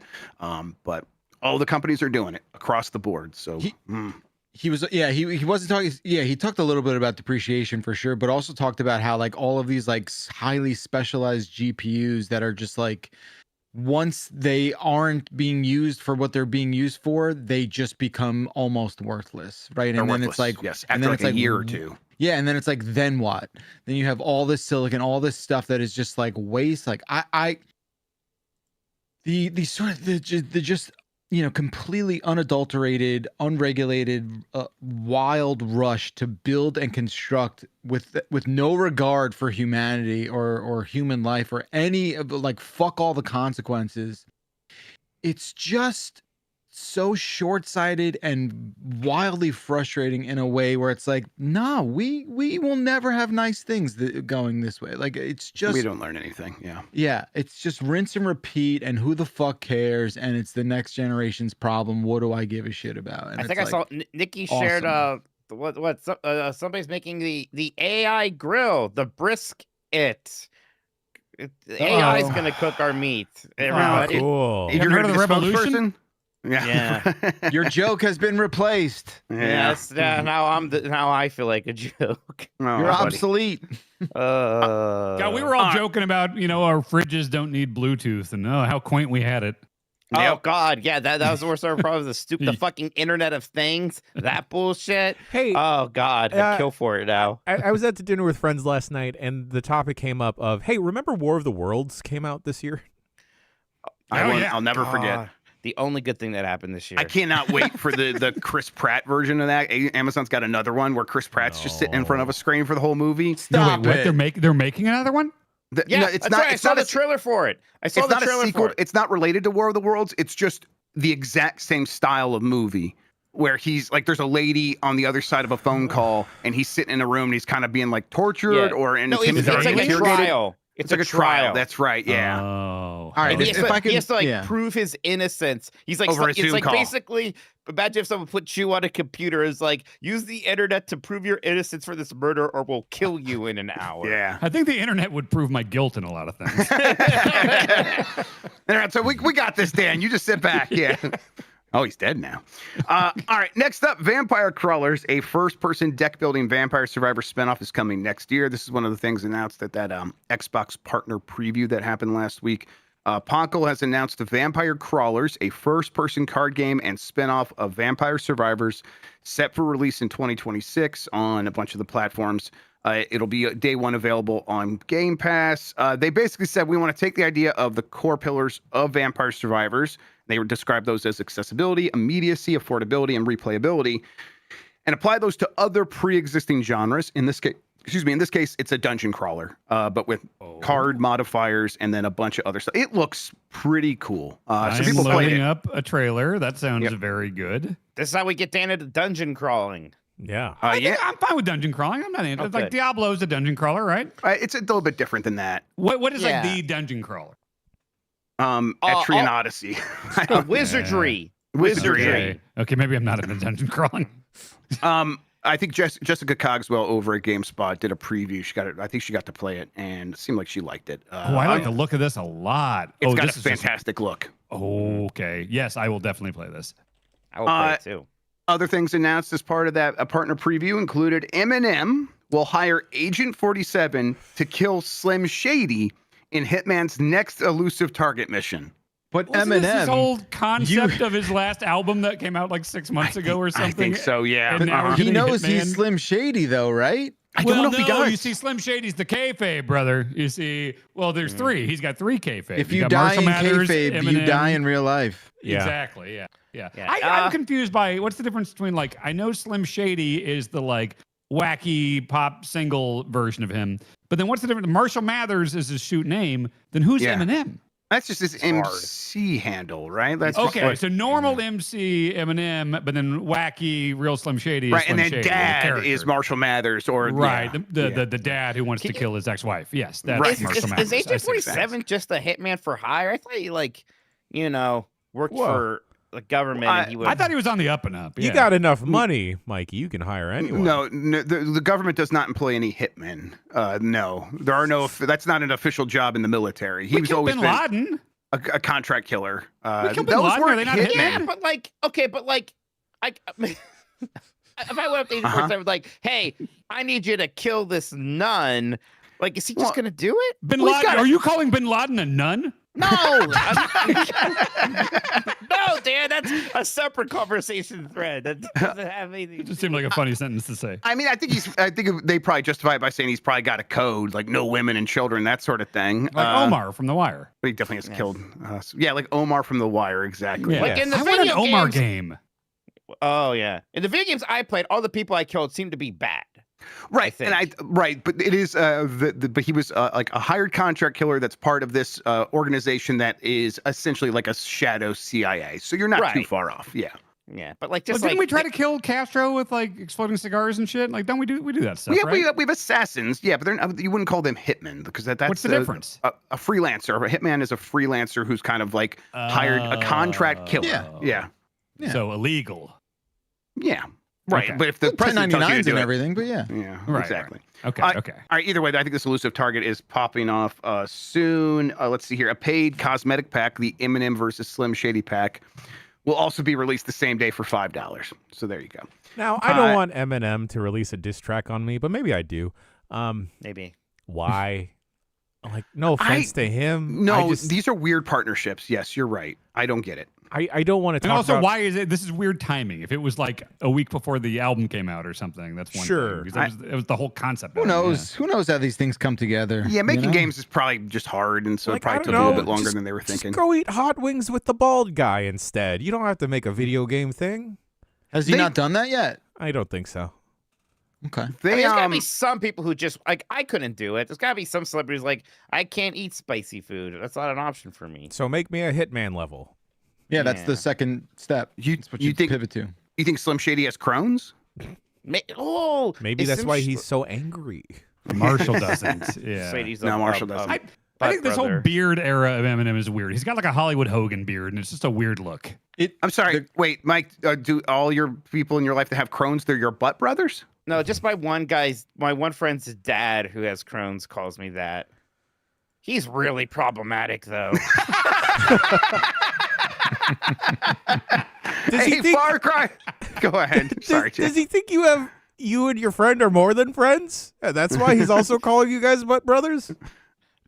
No, he would not talk to my friend anymore. He's real problematic. A Far Cry TV series starring Always Sunny's Rob McElhenney. I guess I'll respect his new name. Rob Mack. I guess has been. Is there stories out there his wife and kids didn't want him to change his name? Whatever. I don't know. changed his My name? assumption, my assumption is that everyone was butchering the Yeah, that's what he pronunciation of his said. name. Right. But yeah, a lot of people. Oh, have is that names what he like said? that. I didn't know that's Yeah. what he said. Yeah, that's what he said. Makes sense. Because it's not written out in a way where you would immediately go, "Oh, that says McElhenney." Yeah, it's 20 years too late, but it makes sense, you know. Exactly. Either way, he's working with FX. They have ordered an anthology TV series based off Ubisoft's Far Cry video game franchise. The show, which will stream on Hulu in the U.S. and Disney Plus internationally, will be produced by Rob Mack via More Better Productions and Noah Hawley, who's done Fargo and Alien Earth via 26 Keys. Mack is also set to star in the series. Both producers praised the Far Cry franchise's existing anthology, blah blah blah, nature and how it's worked. I like the previously. Fargo guy. Yeah. Me too. Noah Hawley's great. Alien Earth Yeah. was an okay first 2 episodes. Yeah, I've not watched it, but I've heard mixed things, but a lot of good things. But Fargo's great, I assume they just adapt Far Cry 3 first, right? probably. Who knows? I mean, you just get that guy, Blood right? Dragon. You just go get that actor, Nacho, whatever from Better Call Saul. Better Call Saul. Jack yeah. Black, Yeah. Nacho Libre. Nacho Libre, that's what I was yes. thinking. Yeah. Uh-huh. Jack Black would have himself a time as a Far Cry villain, and it would probably be insufferable. Oh, yeah, that's gonna happen eventually. We I can see it. we've been safe from Far Cry. Thought Hashtag you were gonna Mark say safe Jack for Black. a It's like while. we have not been safe from No, Jack but Black. Jack Black has been a menace for his powers have only increased. But Far Cry, they haven't had to deal with that for a while. Phil, it seems like Far Cry 6, and I assume whatever its expandalone was were a while now. Huh? Yeah, what was the expand alone for 6? Did they do one? They always do. Did They always just not Did That time? yeah? I don't know, but we are overdue for a new one. That probably pops up soon. It Far is part Cry of the s- yeah, Vantage six- thing. Far Cry 6 is 2021. Okay, interesting. Yeah. Okay. Was that the cult one? No, that was that's That was 5. 5. 6 was 5 the was one. the Jared Leto one. 6 is Gus from Breaking Bad. Wait, was Yeah, it yeah. Jared Leto? I don't. No, it's just everyone seems like Jared Leto in He it. looks like it's a bunch Jared. of or Kings of Leons. Yeah, one or the other. I guess they didn't 30 expand Seconds Alone to Mars. 6. Do not besmirch the Kings of Leon. No, I'm saying the characters in that game look like the Kings of Leon were a cult, or more of a cult, I should say. All right. There is no longer a need to protect her. Farah may be stronger in Prince of Persia: The Sands of Time remake, leaks suggest. That previous part was a quote. A leaked internal Ubisoft presentation suggests that the upcoming remake of Prince of Persia: The Sands of Time, which is apparently going to launch early next year, we might see it at the Game Awards, will significantly enhance the character of Princess Farah, making her a true ally who can fight independently. Unlike the original 2003 game, where players had to protect Farah, the remake will modernize the combat and allow Farah to fight on her own with her bow, eliminating the need to protect her. I'm all for that. Sands of Time is like one of my favorite games. I love Sands of Time. Holy shit! Yeah. Yeah. This is in a game that I kind of hold holy. This doesn't bother me at all. I think this is probably going to be a positive change for that game. I mean, any game where they remove a thing where you have to protect another character, I'll never be upset about that. Yep. So it's like, okay, cool. They're making some edits here, probably some smart choices. It seems like they understand the game that they have. I hope we see that game soon. I would love to see that at the Game Awards. And I want to see it soon, selfishly, so it opens up the door to a Warrior Within remake, just so I can hear that. Just so I can hear that Godsmack song. Walk alone. Walk alone. Okay. Was it just okay? In my head, it was like every time that thing is chasing you, or is it just the commercial? And I'm thinking, or it was definitely the commercial, but I think it was the game too. Yeah. Awesome. Duhaka? I know because my friend would always yell it at me because I would tell him how I don't approve of that Warrior Within game. He's like, it's cool because metal's in it, and then he would just scream the name of the monster that chased you. Dude, Duhaka Tua. And I think like throw up the horns, like get in my face and scream and make me uncomfortable and wear a Metallica shirt. This I'm going with him to the. I'm going with him to the reunion. I'm a little worried. Is he the butt brother? Yeah. Like, is he the Poop City? This is Fixer. I have a question. Yeah, I got questions too. What? So this is the person you're describing is like the fucking villain in a nightmare. Yeah, he's like a sleep paralysis demon. And you're like, hey, buddy. Hey, nightmare buddy. Want to go to the reunion together? No, he asked me, and I'm not going to say no. He's my friend. So I'll go with the him. Fixer? It's like, this sounds like Harvey Keitel in Pulp Fiction. The Fixer. That's right, actually. We do call him the Fixer. That is his full name. Yeah, I love it. And it's capital X, lowercase x, higher case X, lowercase x. Two X's? Is it two X's? Three X's, like in that movie. Fuck. Okay. X, big X, triple X. Yeah. I didn't know. There's a song cool named dude. Fixer that Metallica does that we named. Yeah. Ever since you guys said Duhaka, I think of Duhakmish by Rammstein. Yeah, that's the only thing I'm thinking of. Yeah. Oh, he likes them too. Good. Okay. All right. So, Prince of Persia might be improved. Valve confirms Steam Machine will be priced like a PC with the same level of performance. We did talk about this a little bit last week. This is a little bit of a focal point ongoing from the announcement of this. Every time it comes up, price is now the first and only real question anyone continues to talk about. We are getting trickling information about this of, hey, it's not going to be priced like a console. It's going to be priced like a PC, something that, Valve told you guys, I think, to your face, right? Jan and Dan, they kind of basically said, like, this is a PC. You should think of it as a PC. They continue to say that. Now they're like getting maybe a little bit more specific, although we certainly cannot glean a price from this. They said if you were to build a PC with similar performance, this is going to be priced like that. Starting to wonder my early thoughts on the 512/2 terabyte versions being 650 and 800 might be a little low. I'm going up too. I am also going up, Dan. I was between 600 to 800. I think now I'm like 800 to 1,000 is kind of where I'm at now. Yeah, it's like you can see why it might cost 1,000, but it just seems like we're talking like the market penetration is gonna be pretty limited at 4 figures, right?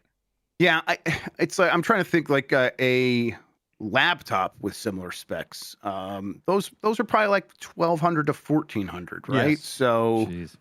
So I think you start taking out some of the miniaturization. Obviously, they are still miniaturized with this thing. It's really small, but they're not going to like reduce their or have their costs skyrocket because of that. They probably thought about that. But take out the screen, take out the battery, save some money here or there. We're probably talking about 800 if we're lucky. So we'll see. Mm-hmm.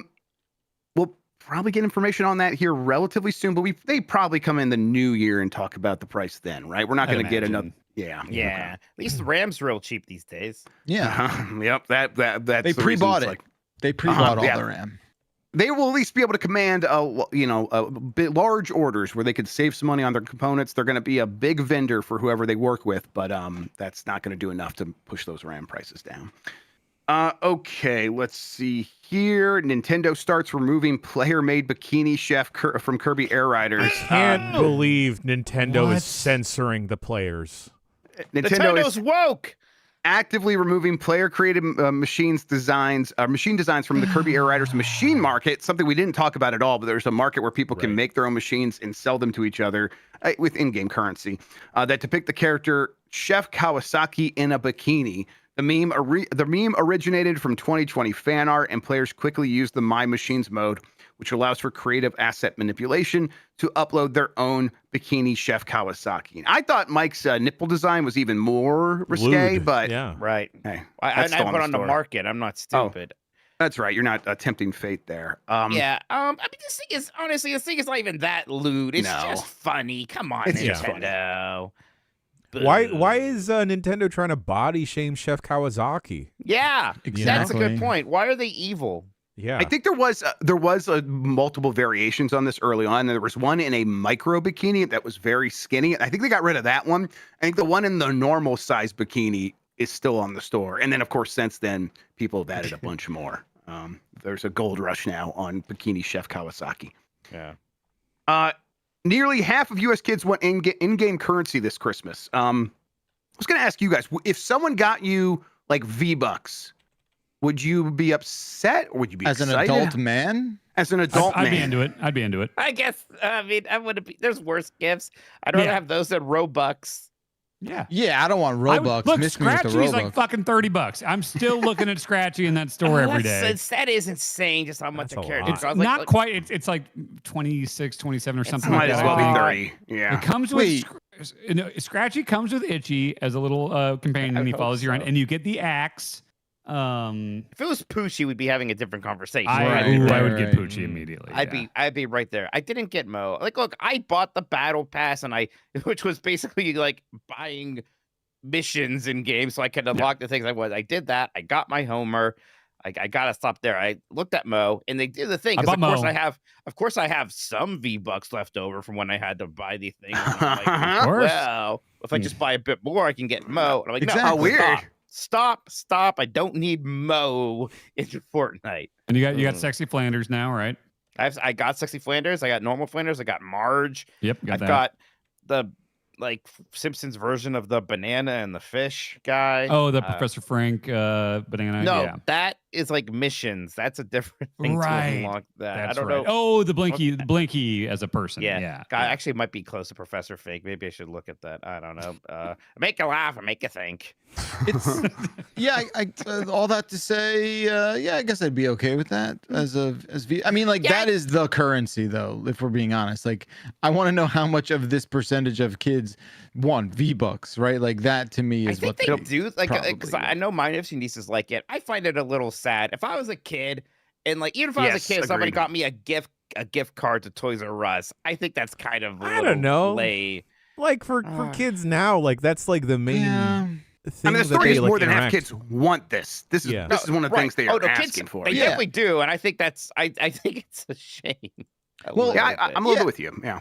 Yeah, I mean, like I think you just sort of shovel all that under the video game category is how I'm sort of rationalizing it. Yeah, like for me, like the disconnect would have been like cosmetics in a game will never mean as much to me as a new experience or a new game. So it's like, I want all that money or that gift capital to be put towards getting a new thing. But kids feel differently now. They want to show off in the game they're playing the most. They're just not the same person that I am. Right. So. They feel different, and I think they are probably getting that same dopamine thing you're describing through that mechanism as well. I mean, but I also, he had his birthday back in April, and the kid got almost like 20,000 V-Bucks as a result of it. And I was just like, okay, this is too much. Mm-hmm. This is insane. It's Dick's gift cards and V-Bucks. That's the only thing kids get. for their birthday, as far as I'm aware. But no, like, he wants new shoulder pads. He wants to get a new stick. Like there are other things outside of that Sure. are like, oh, Sure. okay, that's It's like expensive a good and cool. stocking stuffer to me. Like there's some V-Bucks in there. Yeah, exactly. I probably will do exactly that. The kids play. It'll get them mine coins or whatever, Minecraft. I'll get them that. What does the currency in Minecraft do for you? There's there is a store where you can buy a lot of cosmetics that the Minecraft company Mojang or Mojang, I don't know how to say it, that they will make. But also there is it's similar to Roblox, where there is a custom store where the community can create their own stuff and sell it in the store. And there are access to it, variations on the games. There's mods that completely change how everything works. There's a bunch of other create a character stuff. But then you can also download the stuff off the internet for free and install it in the game yourself. So that's still going in parallel to all this. Okay. But the kids want to get mine coins to buy that. Yeah, that's what I was wondering, because the version of Minecraft I have in my head is just super duper open. You just find a map or a mode. You probably played the Java version, right? 100%. Yeah. Yeah, so the kids these days usually are playing Bedrock, but then one of the reasons I talked about recently of building a PC for Emmy is I want to get her over to Java so that I can we could just use mods and just do all the stuff. Get all the skins. Get all the skins that way. So she too can fight 100 or 199 Spaniards and love befriend Chibi Doki, my good good friend. Yes. All right, last story here. Hideo Kojima pays tribute to late actor Udo Kier. Rest in peace to Udo Kier, who passed away this past week. The German actor Udo Kier, known to video game fans as the villain Yuri in Command & Conquer Red Alert, has died at age 81. Kier was supposed to be an OD. They were going to film that next year after some delays. Not going to be able to do that. A real shame. Udo Kier is one of those character actors that every time he pops up, he's got that voice, right? And that accent. He's the asshole rich guy in Ace Ventura, and Ace Ventura do not go in there. Like that guy, yeah. Right, yeah, God. So, like iconic moments that you instantly recognize when you see him. So just real rest in peace, restful trails to Udo Kier. All right, that does it for the headlines. Jan, this show's back over to you. While I was scanning through Udo Kier's IMDb, I learned that there was a Pitch Perfect spin-off TV series, and I don't know what to do with that information. I'm just going to have to go take a quick break, and then I'll be back. Watch it all. And ready to talk. It's only 6 episodes. I'll be ready to talk about emails. Forget about me, Jen. Let's start an a cappella group. All right. When I came back from break, before in the last break, none of you were here, and Mike was here. And as I walked up, his eyes were closed, so he didn't see me walk up, and he was singing a song about how he was all alone on the call, and it was just Mikey there. Hey, Mikey. Mikey, Yeah, you're never alone. You're never alone. Yeah, we're always with you. Just like that song from Final Fantasy IX. Exactly. That's what I was going for. Folks, we'll see you on the other side of this break. I'm all...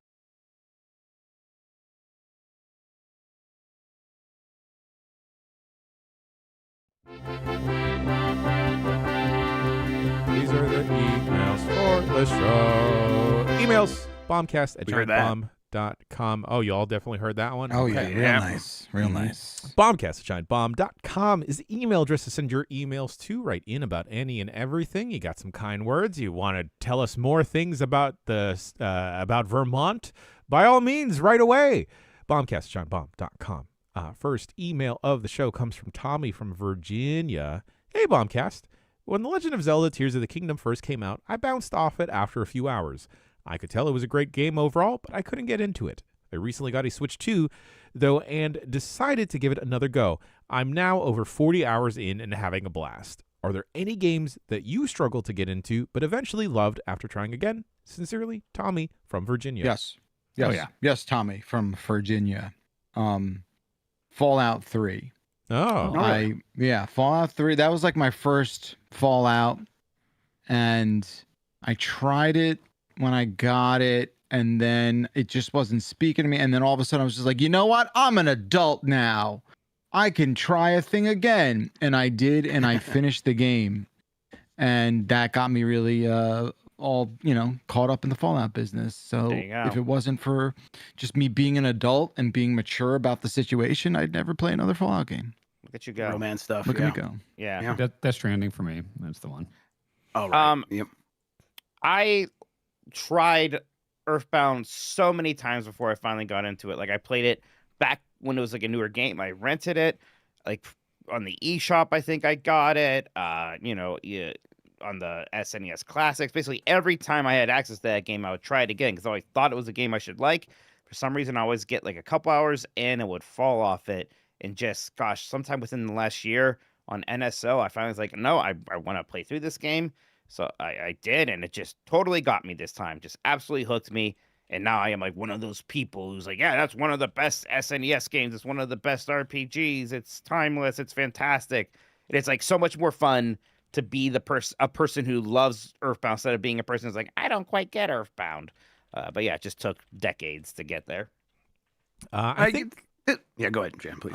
It was Dead Cells for me. Like I remember Jason A. Stryker waxing poetically about Dead Cells so much, and then when I eventually checked it out, I could not initially like really parse out, or it just didn't feel good initially. And then I think a couple months later, it came out for the Switch, or I picked it up on the Switch, is what happened, and then it, for whatever reason, it just started to fall into place and click with me, and then I spent an obscene amount of hours in that game.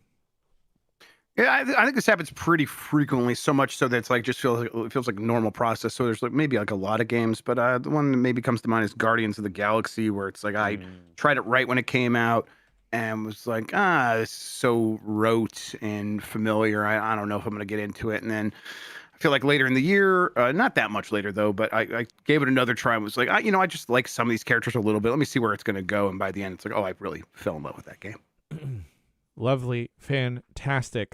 Something that popped up last week on the podcast was Mikey talking about how we are all coated in the goat sauce. And folks, several people have emailed in about goat sauce. Email comes from Anonymous. Hey, Bombers. Once a week, I'm charged with the duties of transporting goat sauce. No, not that goat sauce. The other goat sauce, milk. Every now and then, I will fudge my math or get distracted by a certain podcast, and this will lead to me overflowing a tank and me being in the splash zone, literally getting coated in raw goat sauce. I am really writing in to thank you for one of the funniest ongoing parts of my week. At some point in July 2024, I was driving in this truck worth more than my house, transporting a volume of goat milk worth more than my car, listening to Mikey talk about his Mouse Mingle account on the dump truck, when Bailey dropped a "you couldn't waterboard that" out of me. I was laughing so fucking hard, I had to pull over until I could breathe. When I was in a condition that I could drive safely again, I noticed I was in front of a local landmark, and now every week I can't help but chuckle when I pass it. My question to you all, do you have a unique landmark, smell, sound, etc. that is a trigger for a positive memory? Thank you for being legendary, sick cunnies. Oh shit, can I say that? Australian parentheses positive. Okay, cool. Please keep me anonymous. All right, you sick cunny. Oh, you got a hall pass from Australia. You're allowed to do it. I've never heard that from an Australian. Like, what is that? Just like it's too close to cummies. Well, but know what it's too close to. Yeah, goat sauce. Well, smells. I definitely have this. There's like lotions that I'll smell it to be like, oh, that reminds me of the perfumes or whatever that Steph wears or something like that, and they'll be like set me off and be like, okay, yeah, that's positive. Look at me, I have a wife. I have a loving family. That's pretty. Yeah, that's the one thing you guys should know about me is my family loves me. It's pretty good. So, Sure.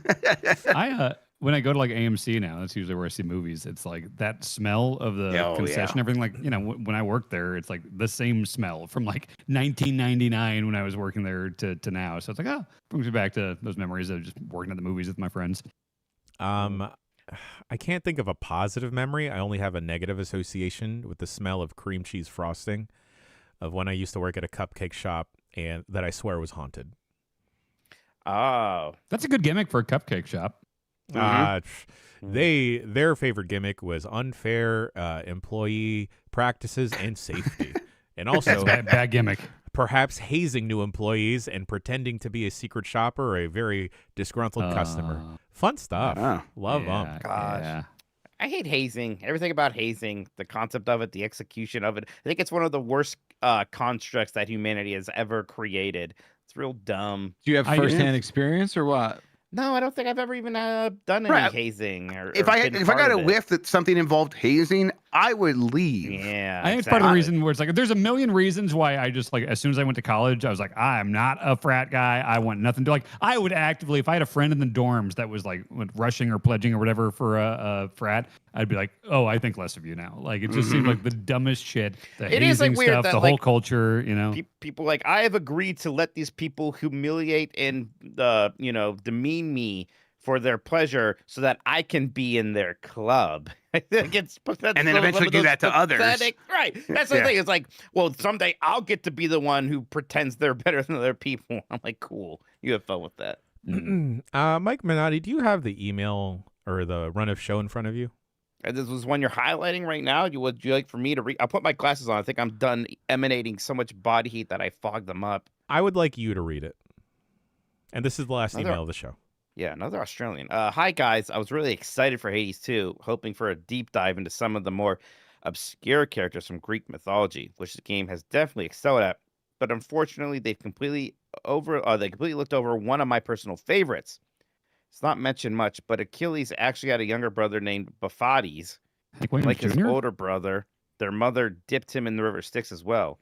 She held Achilles by the ankle, but Baphodes was held around the groin, so that's where his weakness was. that's everyone's weakness. Everybody's heard about Achilles' heel, but I bet none of you know about Baphodes' nuts. It's pretty good. Both Instantly of a better these. joke. LMAO, gotcha. Lots of love from Stefan in Wow. South Australia. Well, Thank you, Mike, for reading good. that email. It wouldn't have hit the same because I read it before. Right. right. No, I get it. I know why we had to do that. I did not see it coming. That is not an example of hazing. No, that's friends like prodding one another, which is fun. Oh, There's that's a the good difference. stuff. Yeah. Yeah. Shouts out to Australia. Bombcast at giantbomb.com is the email address to send your emails to. Thank you to everyone. We've been getting a lot more emails as the weeks progress, and I feel like that is a sign of good vibes. So I hope you are enjoying the podcast out there. It means a bunch to me specifically because God, it weighs on me. Mr. Minotti, hit me with some YouTube super chats if we got any. Oh, that's a thing that I do too. Yeah, I do read those. Absolutely. I have got those ready to go. They're right here. I just am so excited staring at them instead of reading them. Yeah, you're not for a moment. stalling at all. No. Boat Knight Very natural. 2246 says, are Resident Evil games Metroidvanias? I mean, not really. It's like or Zelda games Metroidvanias, right? Like there's Similar, but yeah. There's other games that have backtracking and like keys, but they're not quite Metroidvanias. I don't even know if I can articulate here right. I think it's because there's no platforming. I think you got to have platforming. That's the difference between the are there Zeldas like and the are there Resident weapon Evils. keys in Resident Evil, like weapons that unlock? I think no, that's the issue, right? Is that it's just keys. Although that's a bit of a problem. Another problem I was having with Metroid Prime 2 is that almost all of the upgrades I got felt more like keys essentially than like. Oh, they have to balance it. They have to be both. Like right. It's like, okay, yes, this dark beam is a weapon, but also the most important thing is that it opens up the dark doors. That's why it actually matters.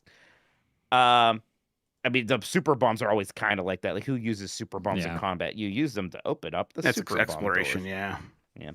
Yeah. Andres R305 Miami says, disappointed in Dan and Jer for running away from the grind and missing, quote unquote, the dance stream. I love all of you. Yes. Also, when you put out your Xmas tree, or in Jeff's case, your 20 Xmas trees, mine's going up right now. But yeah, you two are cowards. It's okay. I still love you, but you're cowardly. You disappointed us. That's all. For what it's worth, I'm I always did dance dancing. at Alex's house. Oh, Okay, that's it's true. not the same though, because did you dance? Did Alex put on "Sexy and I Know It"? No, but there was just like a lot of like Euro pop, heavy metal. Like I was moving for 5 hours, like for sure. If you pay Eve. I was had go back. Oh well, I think the archive, there is no archive. We're working on that actually, but yeah, we have a solution maybe. Yeah, you could see me moving. I'm moving for 5 hours. So you guys got to catch up to me. I I'm think just is how this is saying shaking out. there will be an opportunity where all of us will be together in person. So maybe we just And there's an dance. opportunity that I won't cancel Just Dance Plus. So More so that Got he'll it. forget about it. But Cumulatively in my life, I wonder if I've danced more than 1 hour. God, In your I don't entire think I life? have. I don't think I have. Like at like a fucking wedding, weird, you know, man, but you all kinda- right. It's my mic. Can you hear all this? It sounds Yeah, like- it's garbage. getting Yeah, worse. it's Yeah. I'm just gonna stop talking. Yeah. All right. For Sorry, Dan. cumulative, all right, let's talk about Dan, and even though he can't talk. I guess like Yeah, this is great. for I an can talk. hour, there's just no way, I mean, man. There's just Dude, no way. I mean, That's crazy. Okay, I didn't dance at all until probably my first time dancing was at a wedding. I think my sister's wedding in like 2019. And I The danced first time for, I like- ever danced. and I've done like it's only been at weddings, and it's been like 5 times for maybe like a song or two, I think. So I think don't. probably less than an hour. I guess Yeah, what we probably. need to do is find out what qualifies as dancing. sure. Sure. I mean, this right. It is like that's. I don't know what to do with this information. I just think it's a little. I think I it's a little don't know. I upsetting. just feel like you just say Kansas and move on, right? No, I like, used to know people. No, because like in college, like people would always go to the clubs and go to the dance No, floors. yeah, and stuff yeah, like that. it's Like, college, oh, right, but I wow. still- Isn't Footloose a Kansas story? yeah, but it was illegal to dance there. Yeah. right. But that was the whole, That was them allure. overcoming the problem. I right? just don't know Yeah. what to do. I just don't like everyone else Just move goes your out there and they're body. doing all these crazy moves and stuff. It's like, how do you know what to do? Oh, like you mean like the line dancing? You just go to the bars. No, and not- No, Not I think he means any dancing. dance. This is like the same thing like that he says about D&D. It's like you're Yeah. allowed to just do your own thing. Like, yeah. Well, here's the thing. I'm a terrible I would be awful at improv. I just know I would be fucking terrible. I at doubt that. No. Yeah, there I was- don't agree with that either. I think you're wrong about that too. No, we tried like an episode of Replay once at Game Informer where it was like a gimmick episode where it was like us in the future. So it was like Replay 2050 or whatever.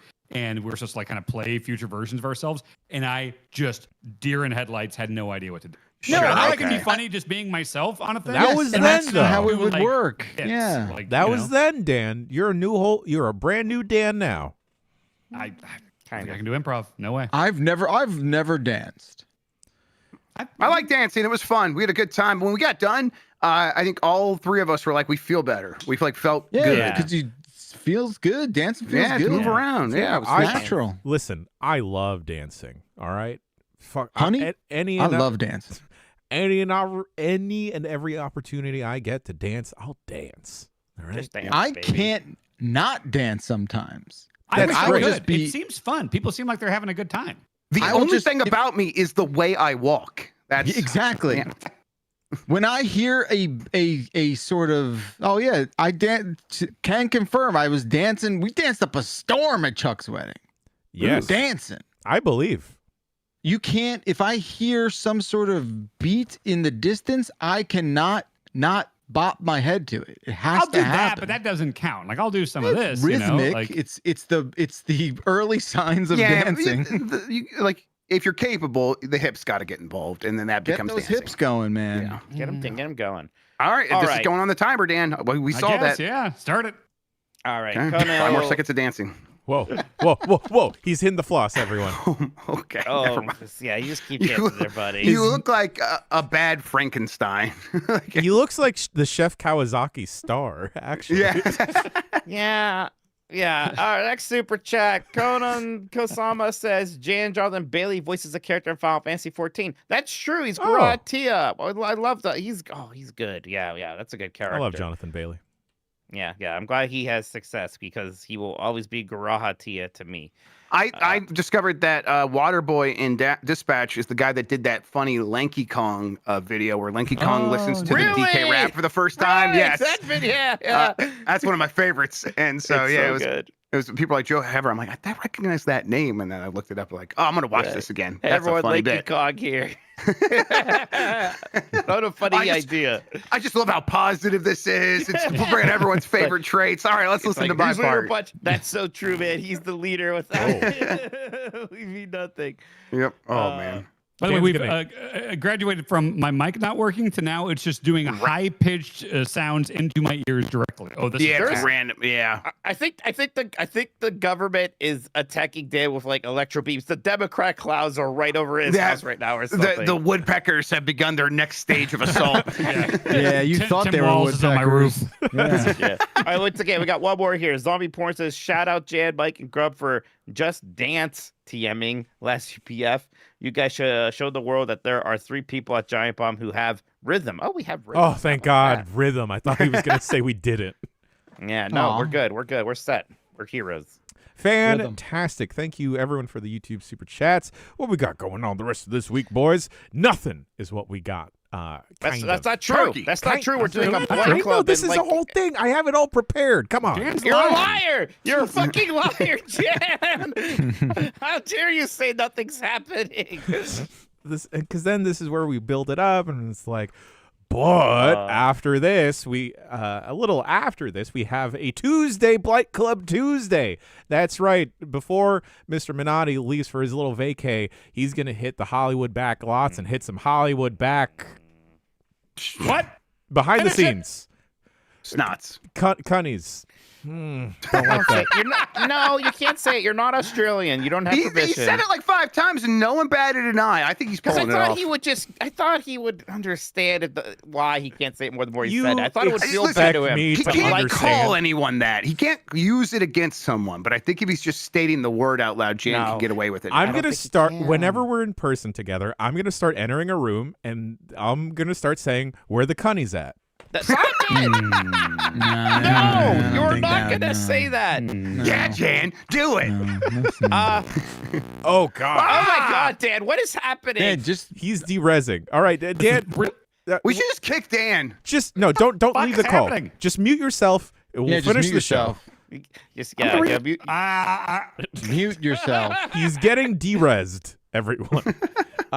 hey, Tober Ross guys, super chat real quick says, yeah, Grub, Mike, and Jay, kick ass. Thank you so much, Antonio. Shouts out to Antonio. Wednesday in place since we're doing it. Dan, you don't have to floss, okay? He has to floss. Yes, he does. We have a best of Darkest of Dan's popping off, edited by Derek Stone. Thank you, Derek. Popping off on Wednesday. Because we are taking Thursday off, we're going to be rebroadcasting an older episode of The Dump Truck. Which one it'll be a surprise. The redump. The redump. And then also this week we got some couple of fun little vids popping off. Cut together the stuff from Grub Snatch. That is going to be a premium video for the premium members out there. It's just a silly little thing. It's going to be a silly little thing, not a full-on video, just like a little horror trailer I cut together. And then later in the week, Friday, 2 things popping off on Friday. The New York vlog of our time together, hanging and clanging in New York, eating some za, doing some other miscellaneous things. We're going to finally pop off in New York as well. Mike Minotti, tell me about store.giantbomb.com this Friday. Yeah, keep an eye out starting tomorrow. Everybody, we are going to be doing a Black Friday sale on the store.giantbomb.com. So there will be a store-wide discount, but there will also be some items that will be more heavily discounted, some inventory clearing that we are trying to do there. There's also going to be one new item that's going to go up to sale, something that we've actually had ready to go there, and now's the time we're going to show that one off. So keep an eye out. Should be some exciting stuff. Going to be some good discounts. So this will be your time to stock up on your mugs or your aprons or your shirts, all the fun new stuff and a lot of the old stuff too. So plenty of sales. Keep an eye out. Store.giantbomb.com. Probably going to run through till Monday, everybody. And folks, again, we are having a site freeze next week as Chuck migrates everything over and does the finishing touches on the new website as we punt the old website into the stratosphere. So again, a site freeze will be happening next week. If you're subscribed to the RSS feeds, you're a premium member there, don't worry, you'll still be able to get all your hot audio of premium free stuff.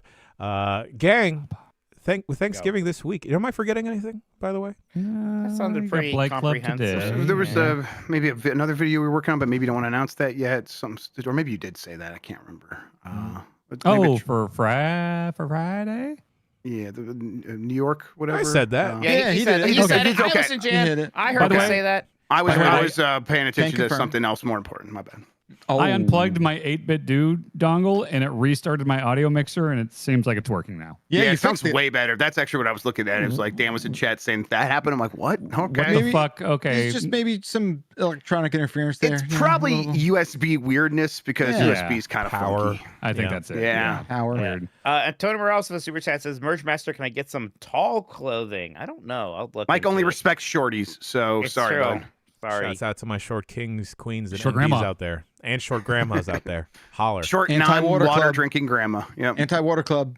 Anti-water water club. like All that. right, folks. Well, hey, happy Thanksgiving to those that are celebrating that in the States. And I will speak for all of us here that we are thankful for you listening at home, premium members, non-premium members, for however long you've been rocking with us. We are deeply, deeply appreciative for all of y'all. Shouts out to Chuck. Shouts out to Sean. Shouts out to Will Crosby doing our social stuff. He's been Jeff. He's been Jeff. He's been Mike. He's been Dan.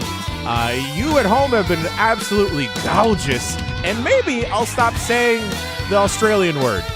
You should. I think I might. We'll see you next week for another episode. Happy Thanksgiving for those who celebrate. I love you. Goodbye. Oh, yeah. That's just.